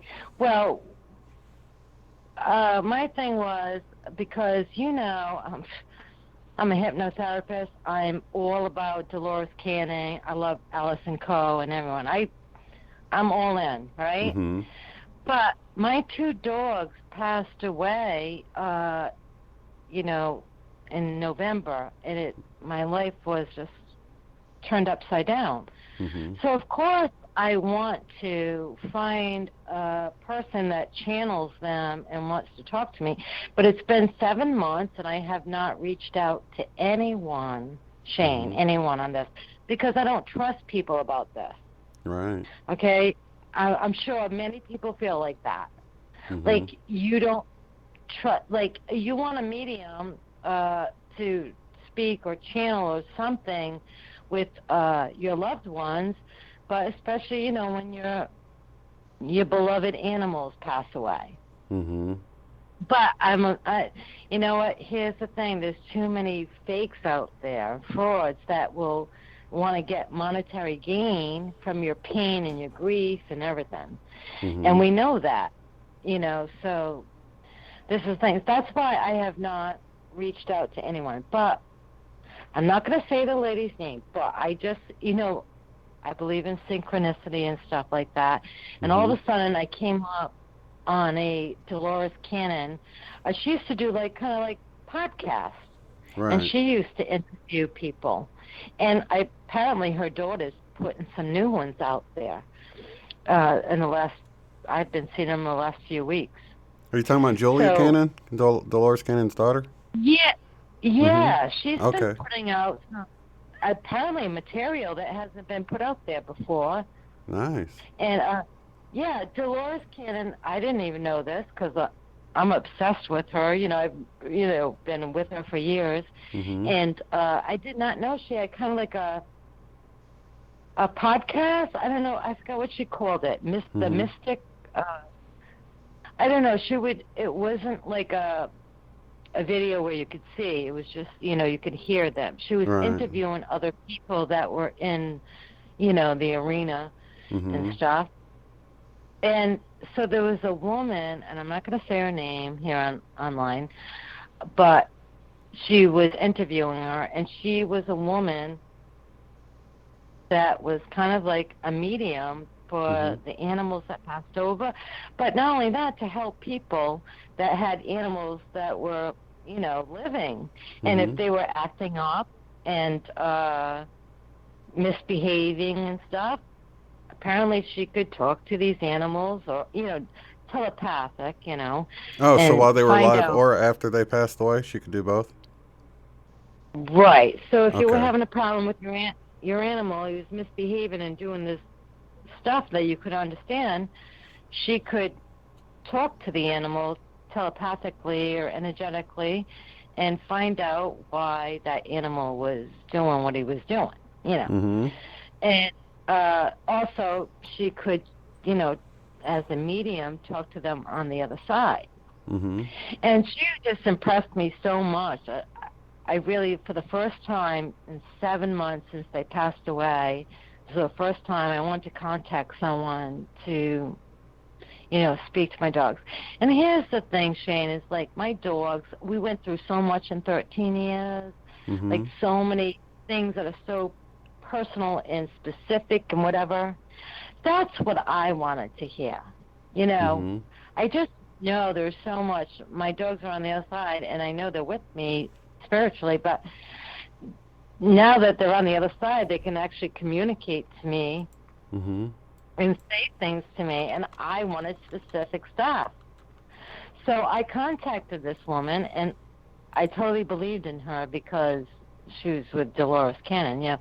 Mm-hmm. It, So was it a good disappointing. experience? It wasn't a good experience? No, it was disappointing. Oh, Shane. okay. I was going to say, if it's a Yeah, good 'cause- experience, feel free to share her name, but if Oh, I wasn't, I would guess- have, but it wasn't, Okay. so I don't want to put it out there. And Right. say, you know, I don't believe in that. But stay positive. Let's not put out the thing. But,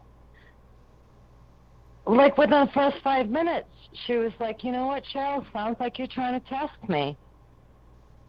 Hmm. And I broke down crying. I said, I'm not trying to test you. I'm saying I want to hear specific things from my dogs Mm-hmm. that were very specific to us, so I want to talk to you know. Yeah. And so she tried to put me on the defensive right away. Cheryl, sounds like you're trying to test me. Like, what was I supposed to answer to that? Right. Like, no, I'm saying that I want to talk to my dogs, that the love of my life, and I want to hear specific things. Like, okay, so just let's say the last day of my dog, Cotton, I had taken him to the vet, and he was in liver failure, and he had jaundice. He was yellow in his eyes and his ears and his skin, and the vet told me that day, listen, you probably should put him down tonight. Mm-hmm. Okay, so I had a very wonderful place. I forgot the name of it, like Paws of Love, something like that. This wonderful vet came to my home and in my bed, you know, put him asleep right there. It was a very lovely ceremony we had. And, but I had all day to say goodbye to him. Okay, so I took him on the property, this lake, and I brought him by the lake, Great Lakes, where the ducks are. And I swear to God, I never fed my dogs human food because I know it's not good. But the one little treat I always gave them was French fries, and he loved French fries. He was, he was over the moon about French fries. So, even though he was in liver failure and was not eating for a couple of weeks, it didn't matter what I fed him. I cooked him ground turkey, ground beef, ground chicken. He just didn't eat. He walked away. Mm-hmm. That last day, I took him to the lake, and when he came home, I fed him French fries. I gave him French fries. He ate all his French fries. Mm-hmm. So that was his favorite fruit. It's just stuff like that, Shane. Right. Like if my dog's gonna communicate things to me, he's gonna say, "Mommy, I loved you. I loved you when you did this. I loved it when you did that. I was so happy about that." Those are things you want to hear. Mm-hmm. And and it was both my dogs. I had so many things, but So you and I didn't wanna get go anything into it. specific, really. No, she was being vague, like anything that you could say about anyone that's dogs that have passed. Mm-hmm. And of course I believe in reincarnation, and she was like, well, you know, you got to take care of yourself. You got to prepare your home because they want to come back. Mm-hmm. They love their life with you, and they want to come back with you. And then she said something weird, like, oh, well, because they would such totally different personalities. Mm-hmm. And she says, well, they were so close, because they were together for 13 years with me. They were so close, and then, they're going to come back as one dog. They're going to merge their energy. They're going to merge their personality. They're going to back one dog. But you got to get your life together. You got to get your home, whatever, and so they can come to you because they want to come back and spend another life. It was things kind of like that. Right. And she never it was so silly. Oh, I see Candy. She's wagging her tail. Her bum's going. Oh, Cotton, he's running around little circles, doing his fancy dance. It was just so, what dog doesn't wag his tail? What dog doesn't kind of go around in a circle when he's going to get a treat, It was so disappointing. Yeah. And I just was for the first time, I thought I found someone that would be legit and give me, what I needed to hear from my dogs, and then when it didn't, I think that broke my heart more. I'm like, it wasn't much money, but really, are there people out there that are taking your pain and your grief and your tears and having monetary gain from it? Yeah. Yeah, I feel you. It's just. So I'm putting out there to you and all your listeners, do you have someone really super legit that you have personally used that can communicate with dogs on the other side? I'd love to know. I'm not going to give up because this is the first time since they passed away that I've tried. It's been almost 8 months. But have you talked to anyone that... I haven't personally, but I'm sure some people might chime in the chat. So if you guys know anybody that you would recommend, and I wonder if, I imagine that, there's good days and bad days. Maybe she wasn't having a good day or something. Or yeah, and that's what I was going to say, because she's been sick. Yeah. When she took a week to call me back. And when she called back, I could tell she wasn't feeling well. And I asked her, she said, yeah, she wasn't. She kind of had a cold or the flu, something like that. I said, oh, okay, okay. She goes, yeah, I'm going on vacation. So when she did call me back, I said, are you sure you're okay? She still didn't sound good. So that's what I'm saying. Maybe there was but rather than,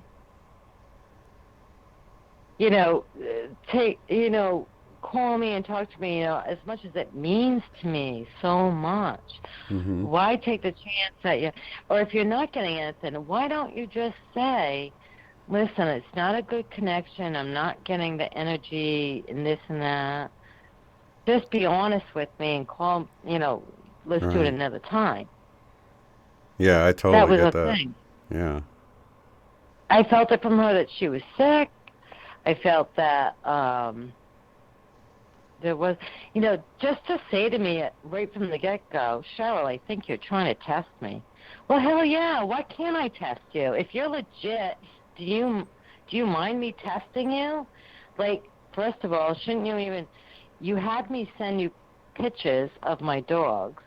Why do you need to know my dog's name? Shouldn't you know my dog's name? If they're talking to you, don't you think she'd know my dog's name, or just something? Say something. Yeah. Something that said, "Oh my God, yes, that is totally my dog." Don't come right out. She put me on the defensive because she got the Cheryl. I think you're testing me. Because I said I need to know something specific about my dogs. I mean, there was so much, Shane, that my little girl Candy. She's just a little tiny Maltese, that little white dog. She was only 5 pounds, and she was so sweet and timid. The only time she felt safe is just right in my lap in her home.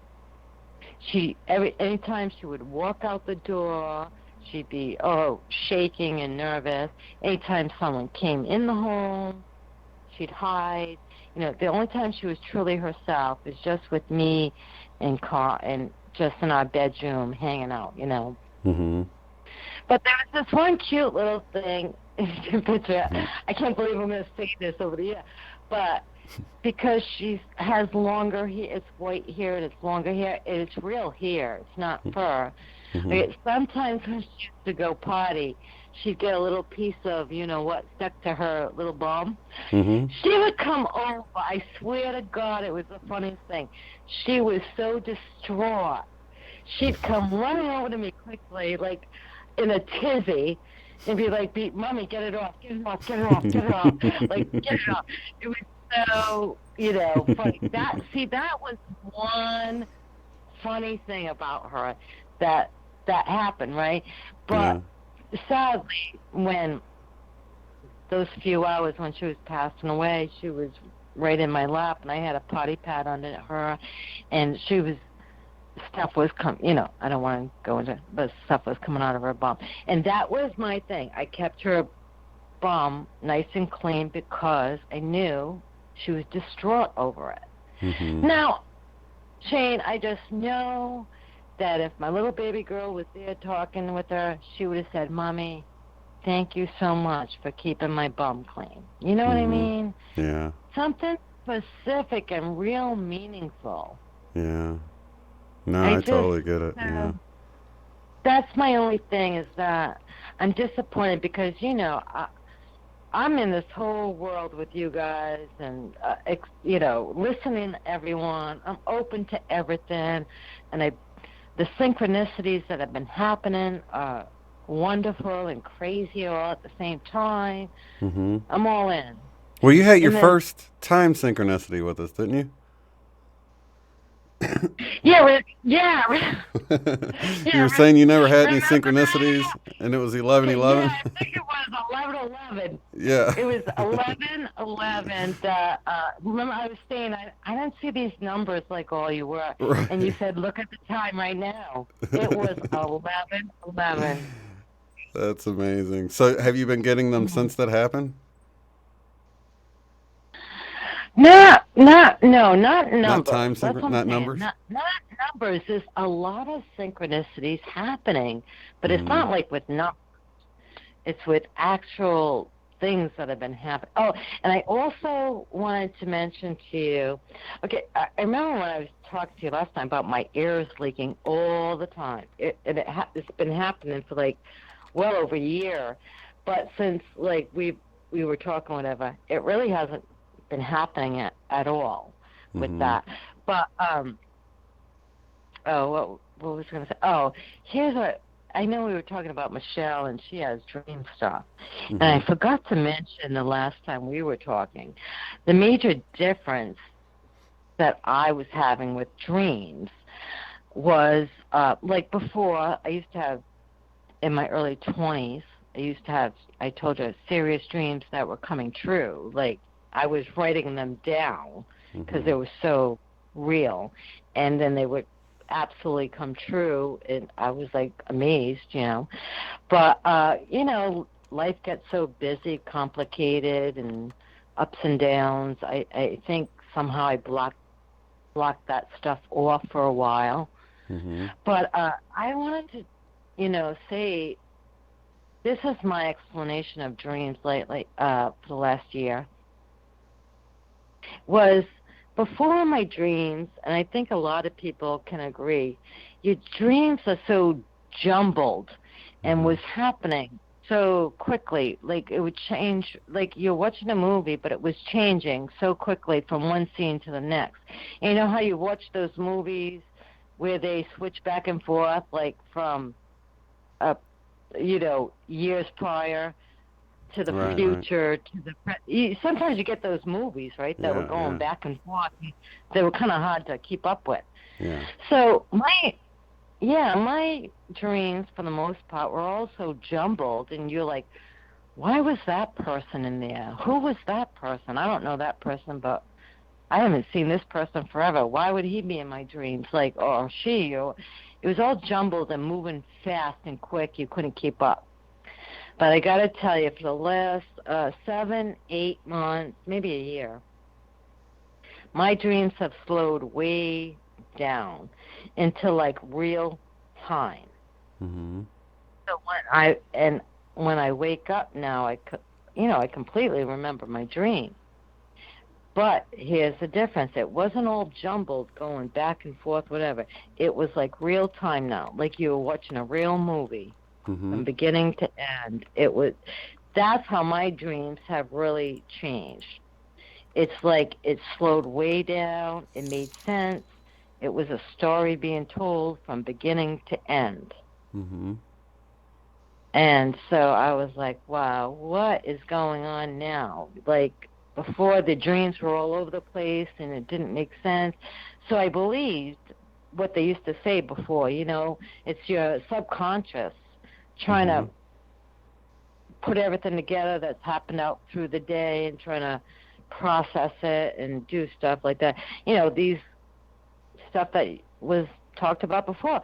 But now it has slowed down completely and is like a TV show you're watching or a movie. Mm-hmm. It is going in precise order as like real time. I'm watching it in real time in the progress. So has anyone been talking to you about that? Since I don't catch up on everything all the time, has anyone been talking about that with you? We can have people chime in with that. I personally, I know what you're talking about. I mean, I know what you're saying. Mine are just off and on, so I can't really say whether it's... Sometimes it's just so jumbled you can't really remember it. You'll just remember pieces of it. You're like, well, that was weird. I don't really remember all of it. But then other times it's like you said, where it's like minute by minute. It seems like real life. But I don't know that mine have like switched back and forth.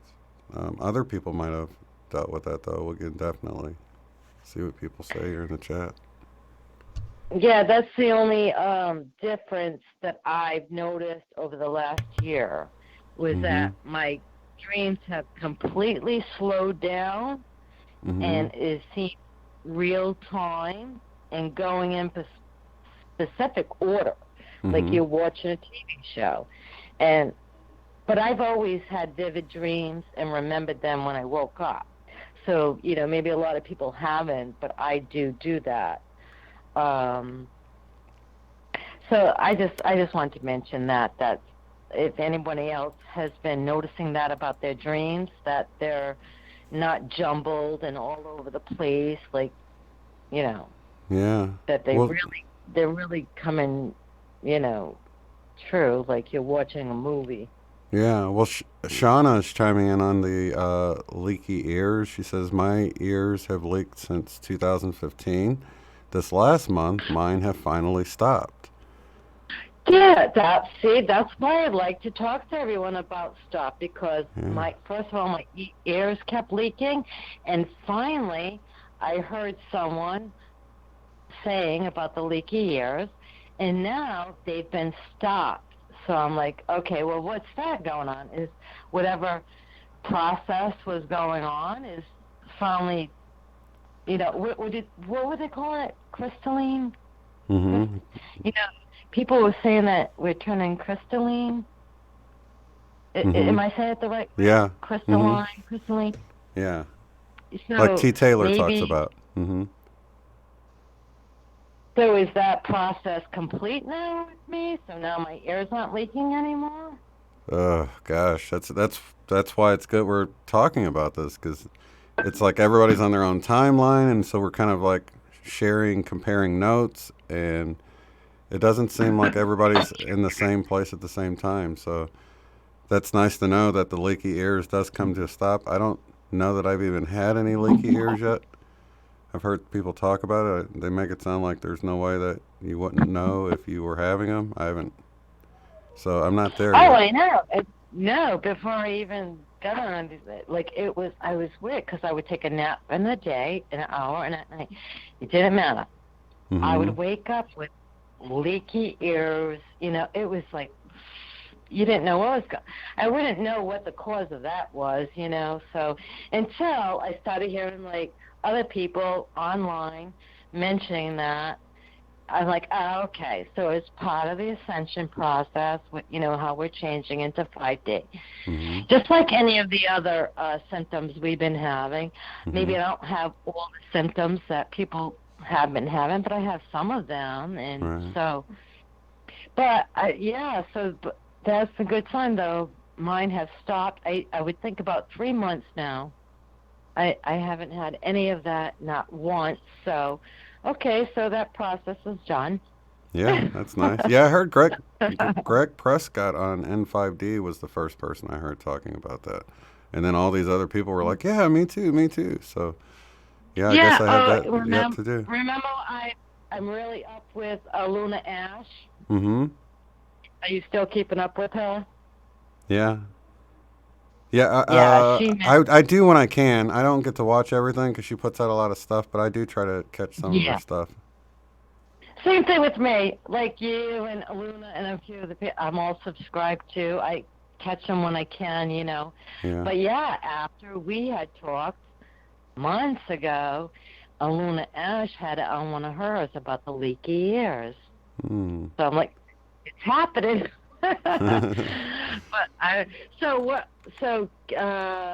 Bring me up to date on some of the newest stuff that you've heard in the last few weeks. Is there anything that came out?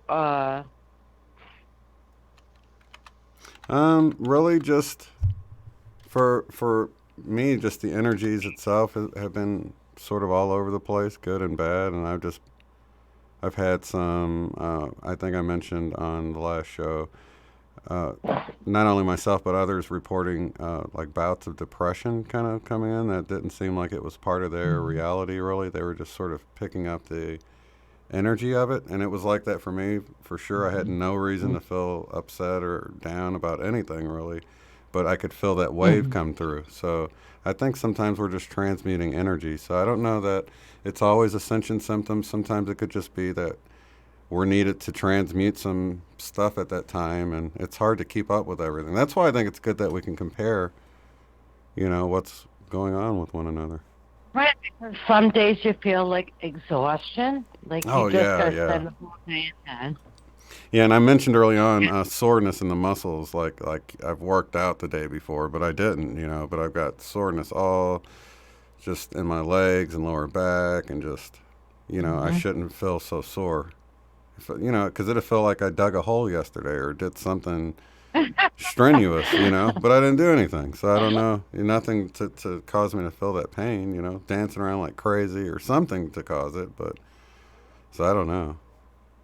I know. So people are all having these things. I just have to say, I don't know why. Like, I just go by intuition. So for whatever reason, and I'm by myself all the time. So I have plenty of time to contemplate and do meditations or whatever, and I really do just go by how I feel for the day. And for whatever reason, I feel like there's a need inside of me. So when I go online and start looking up YouTube videos, I just know instinctively what I'm looking for. Something that's going to give me what I need for that day. And I've got to tell you, for the last few days, I don't know why, but I've been really focused on NDEs, near-death experiences. And it's really been uplifting me through these days. And I think one of the things that's been really sticking with me is what some of these ones that I picked to listen to, their stories, they keep saying the same thing, like, in a way. Not that I think they're copying each other, because they're from all different times and stuff. But it was literally, they said, it felt so natural and normal to go on the other side. It wasn't like scary or confusing. It was like felt normal, and they keep saying, like, it's so clear and brilliant and normal. And she described it, actually, the last one I listened to is like back in the day when we had black and white TV, and then now we have these big TVs with HD, with everything is so clear and big and everything. She says that's what it's like on the other side. I've heard 4 different people in the last 4 days when I pull on say that. It's like over on the other side is where it seems more real, the more reality, the more everything's more vivid and colorful. And it's actually here that we're seeing like foggy, and it's more like a dream here and not reality. But when you're on the other side, it's so natural to be over there. You're not scared, you're not confused, and everything is so brilliant you can't even explain it. It's so much more real, they say. So I really believe that. I believe this kind of is a dream state that we're in, and when we transition over, that's our reality. Yeah. That's all I've been getting for the last 4 days. That's what I've been. For whatever reason, I've been tuning into the near-death experience videos, and those are the things I've been hearing. And, of course, they've been saying the same things with frequency and vibration. When you're over there, you're in the same frequency and vibration, and she says it's like a beautiful harmony. And if you could see the colors and the patterns of how our frequencies, when we're together and all one, create this harmony in this pattern, and it's beautiful. It's like a symphony, So I just, for whatever reason, that's what I needed to hear for the next few days, because I just go by my intuition, and I look up stuff online for what I need to hear for that day and knowledge, and that's what's been coming up for whatever reason. So then I tuned in for tonight. I tuned in with you, and let's see. So yeah, that's what I want to say. I've missed you over the last few weeks, so I wanted to know what was the newest exciting thing going on. That was it. In fact, we just had, we only did, I think, like a 30-minute show or something. There just wasn't much to report on without just repeating other people. So we just got on and chatted for a little bit, and I think we talked more about the stuff going on in the political scene than we did other stuff, just because. Oh, yeah, I'm just so disconnected with that right now. I mean, I do turn. It's the same way with us, but a couple of things piqued our interest and kind of pulled us back to, hey, what's going on over here, So it's not that we're in it as much as like we used to, but we I observe. think you're like me. You dip your toe in just to see. Yeah, exactly. But you cannot get in it, okay? You can't get in the mud of it, but you got to dip your toe in it just to see. And then, of course, like we said, the whole New Orleans thing on the news, they're gonna blow that way out of proportion. And my girlfriend's there. She's saying, "Listen, it's sunny out. It's not, I don't know what they're talking about. Yeah, I'm fine." That's what Sherry said. I said, "What's the weather like?" She said, "Well, it's been nice all day. It rained a little bit. It's sprinkling earlier." She said it was sprinkling or something, and I was like, "Well, I guess." She's like right there where it's supposed to be all getting bad. So I guess we'll see what happens in the morning. Yeah, so these are just a few things that have been going on, and I want to touch it. So what's been going on with, just quickly, what's been going on with Michelle Wolf? That's who I was talking about, that we did the 30-minute show with. She. You did? Yeah, she's doing good. Nothing to, trying to think of what we talked I about. forgot. Where is she located? Is she in Canada? Yeah, she's in Canada. She's in Canada.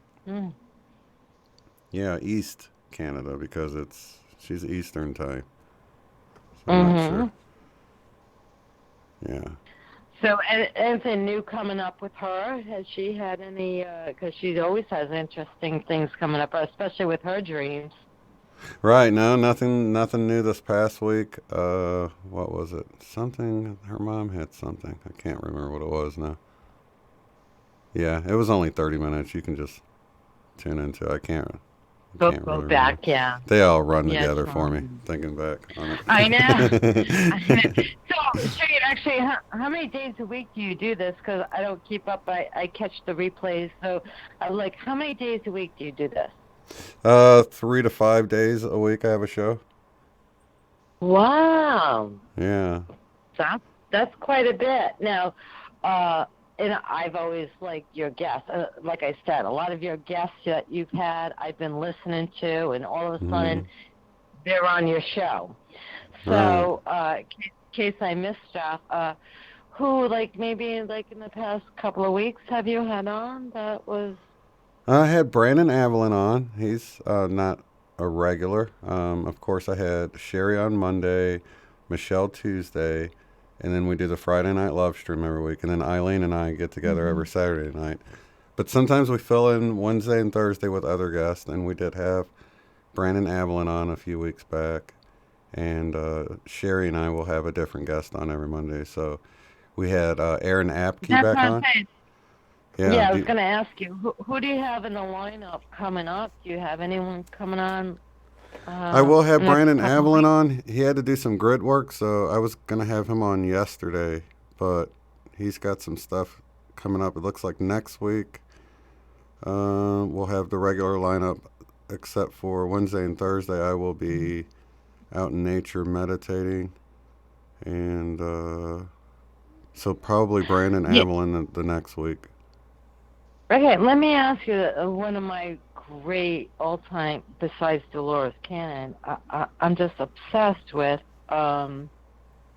Mary Rodwell and Barbara Lamb. Have you had them on? No, I you haven't. Have? No. Oh, no. Oh, yeah. So they're just amazing. They have their books out, and I just love their work. Yeah, you know should who drop they me are. a link so I know who they are. I don't know them by name, but I probably have seen them around. You don't know Mary Rodwell and Barbara Lamb? Not by name, I don't. I might know Oh, them, my but God. So Mary Rodwell is an elderly woman. I'm going to say like Dolores Cannon, but she lives in Australia.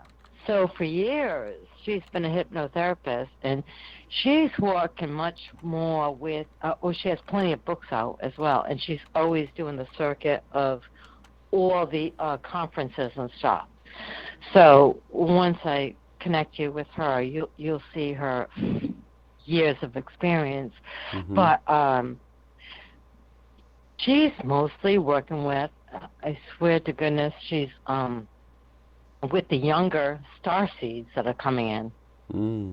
Okay, and everyone's because of all her work, the first person they contact is her by email, and they want, so it's all the young Starseeds coming in, and you can see her conferences. She has them on YouTube. She has all the data. So these little young children, 3, 4, 5, 6 years old, telling her their story of how they're going on spaceships in the night. That's their job. They're an engineer, or they know how to build a spaceship, or they're energy healers. And they're telling about their past life experiences, and they're having DNA activations, and this wonderful boy is playing his piano. And he calls it DNA. He's a child, and he's like a Mozart, specialist. He says these things come to him like in a download, and he calls like one of them a DNA activation. So in a way, he just plays the piano, this thing, and we're supposed to be activated, our DNA being activated by him. She has story like light language speakers and automatic writers, and she has been contacted by them all. She talks to them all, and she's just so amazing, the things that you can find out. So yeah, if you could get her on it. She is very open and willing to do interviews. She's been on many other people's shows. She's very open to that. I wish I could name off the top of my head some of her latest books, but She She's looks just familiar to amazing. me. I'm looking at her picture here. I think I've seen her around before. I just Yeah. don't know her name. It's Mary Rodwell. She's Mhm. one.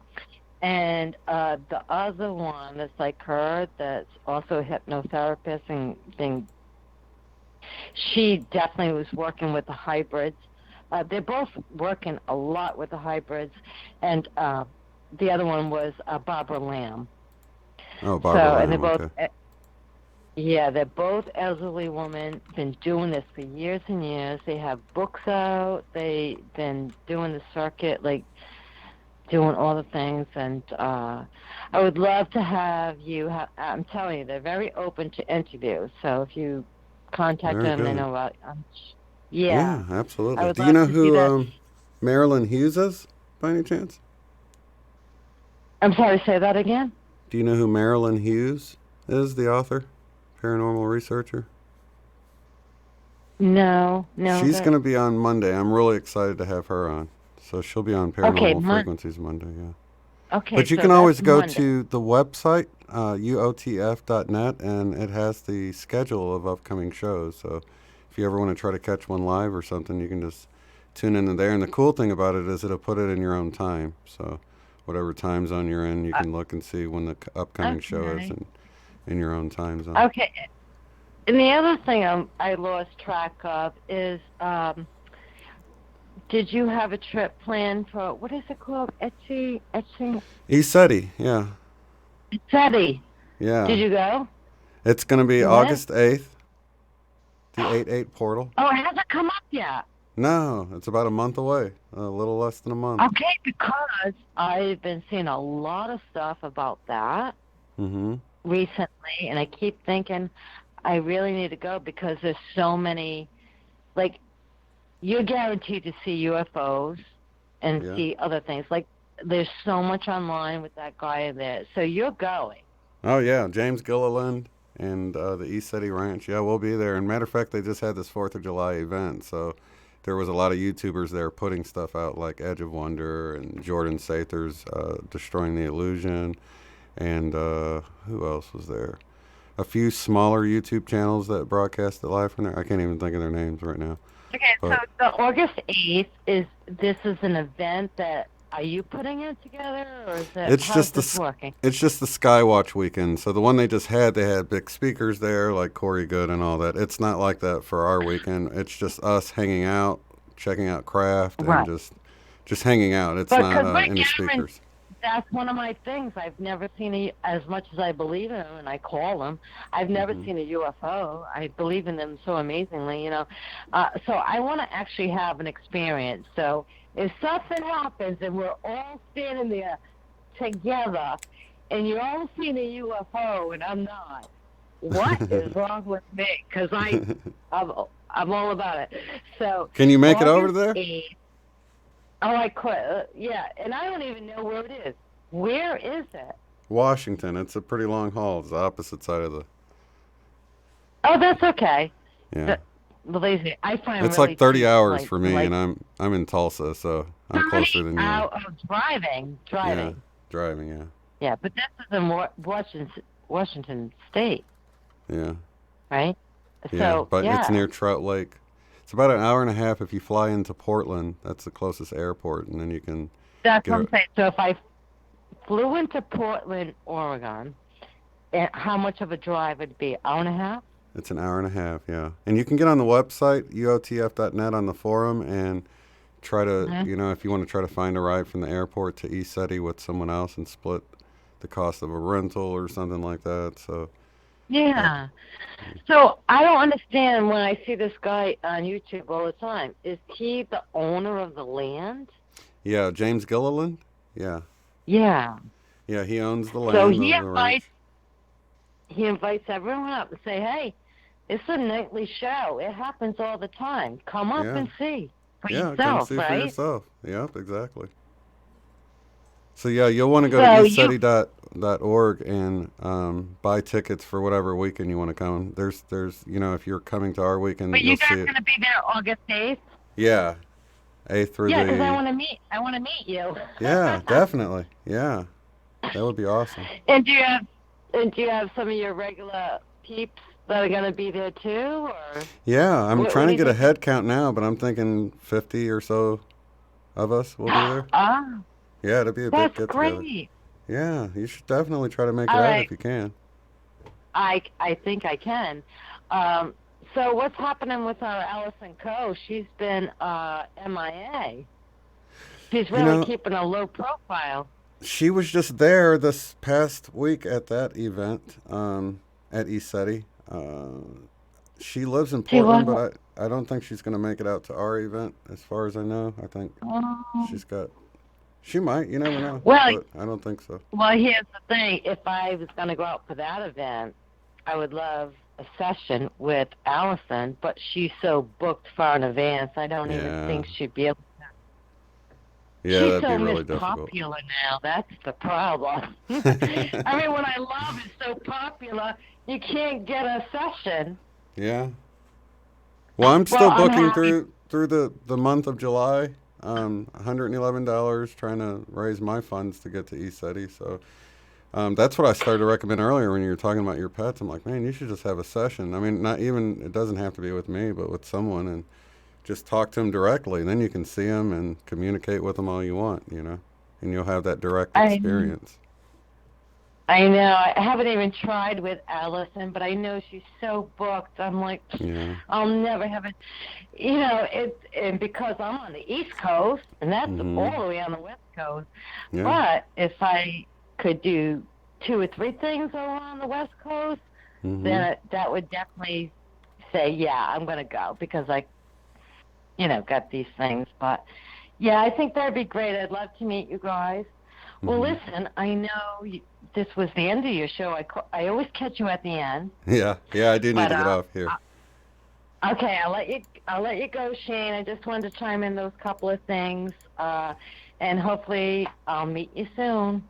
That sounds perfect. Yeah, don't be a stranger. And if you need some help getting your YouTube videos up, because I know people would love to follow your vlogs if you were vlogging and sharing your experiences as you're traveling. You tried to convince me. Yeah, you tried to convince me to do it. I haven't done it yet. But, yeah, it's like a video diary that you could share, and have those memories saved and the people you met. And like I said, I'm sure a lot in our group here would love to just follow you around and see what's going on. Such a free spirit, So. I know. I just can't wait to meet all of you. So I'll keep in touch, and I'm marking it down, August 8th. So, okay.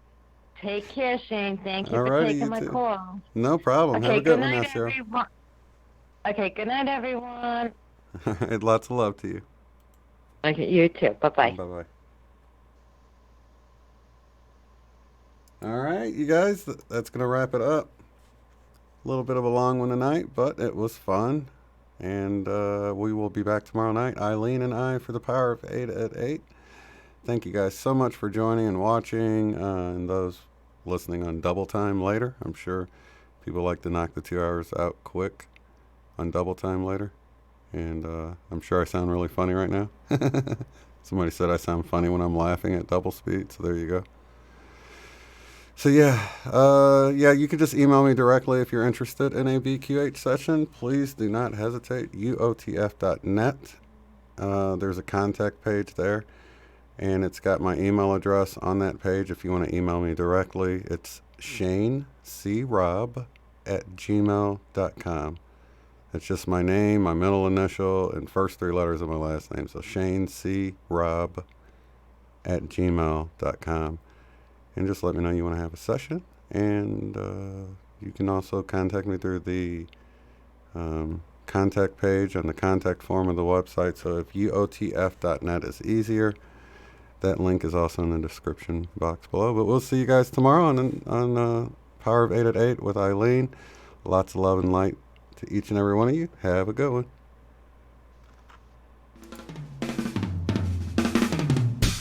If you'd like to support the work I do, go to paypal.me/UOTF. Thanks.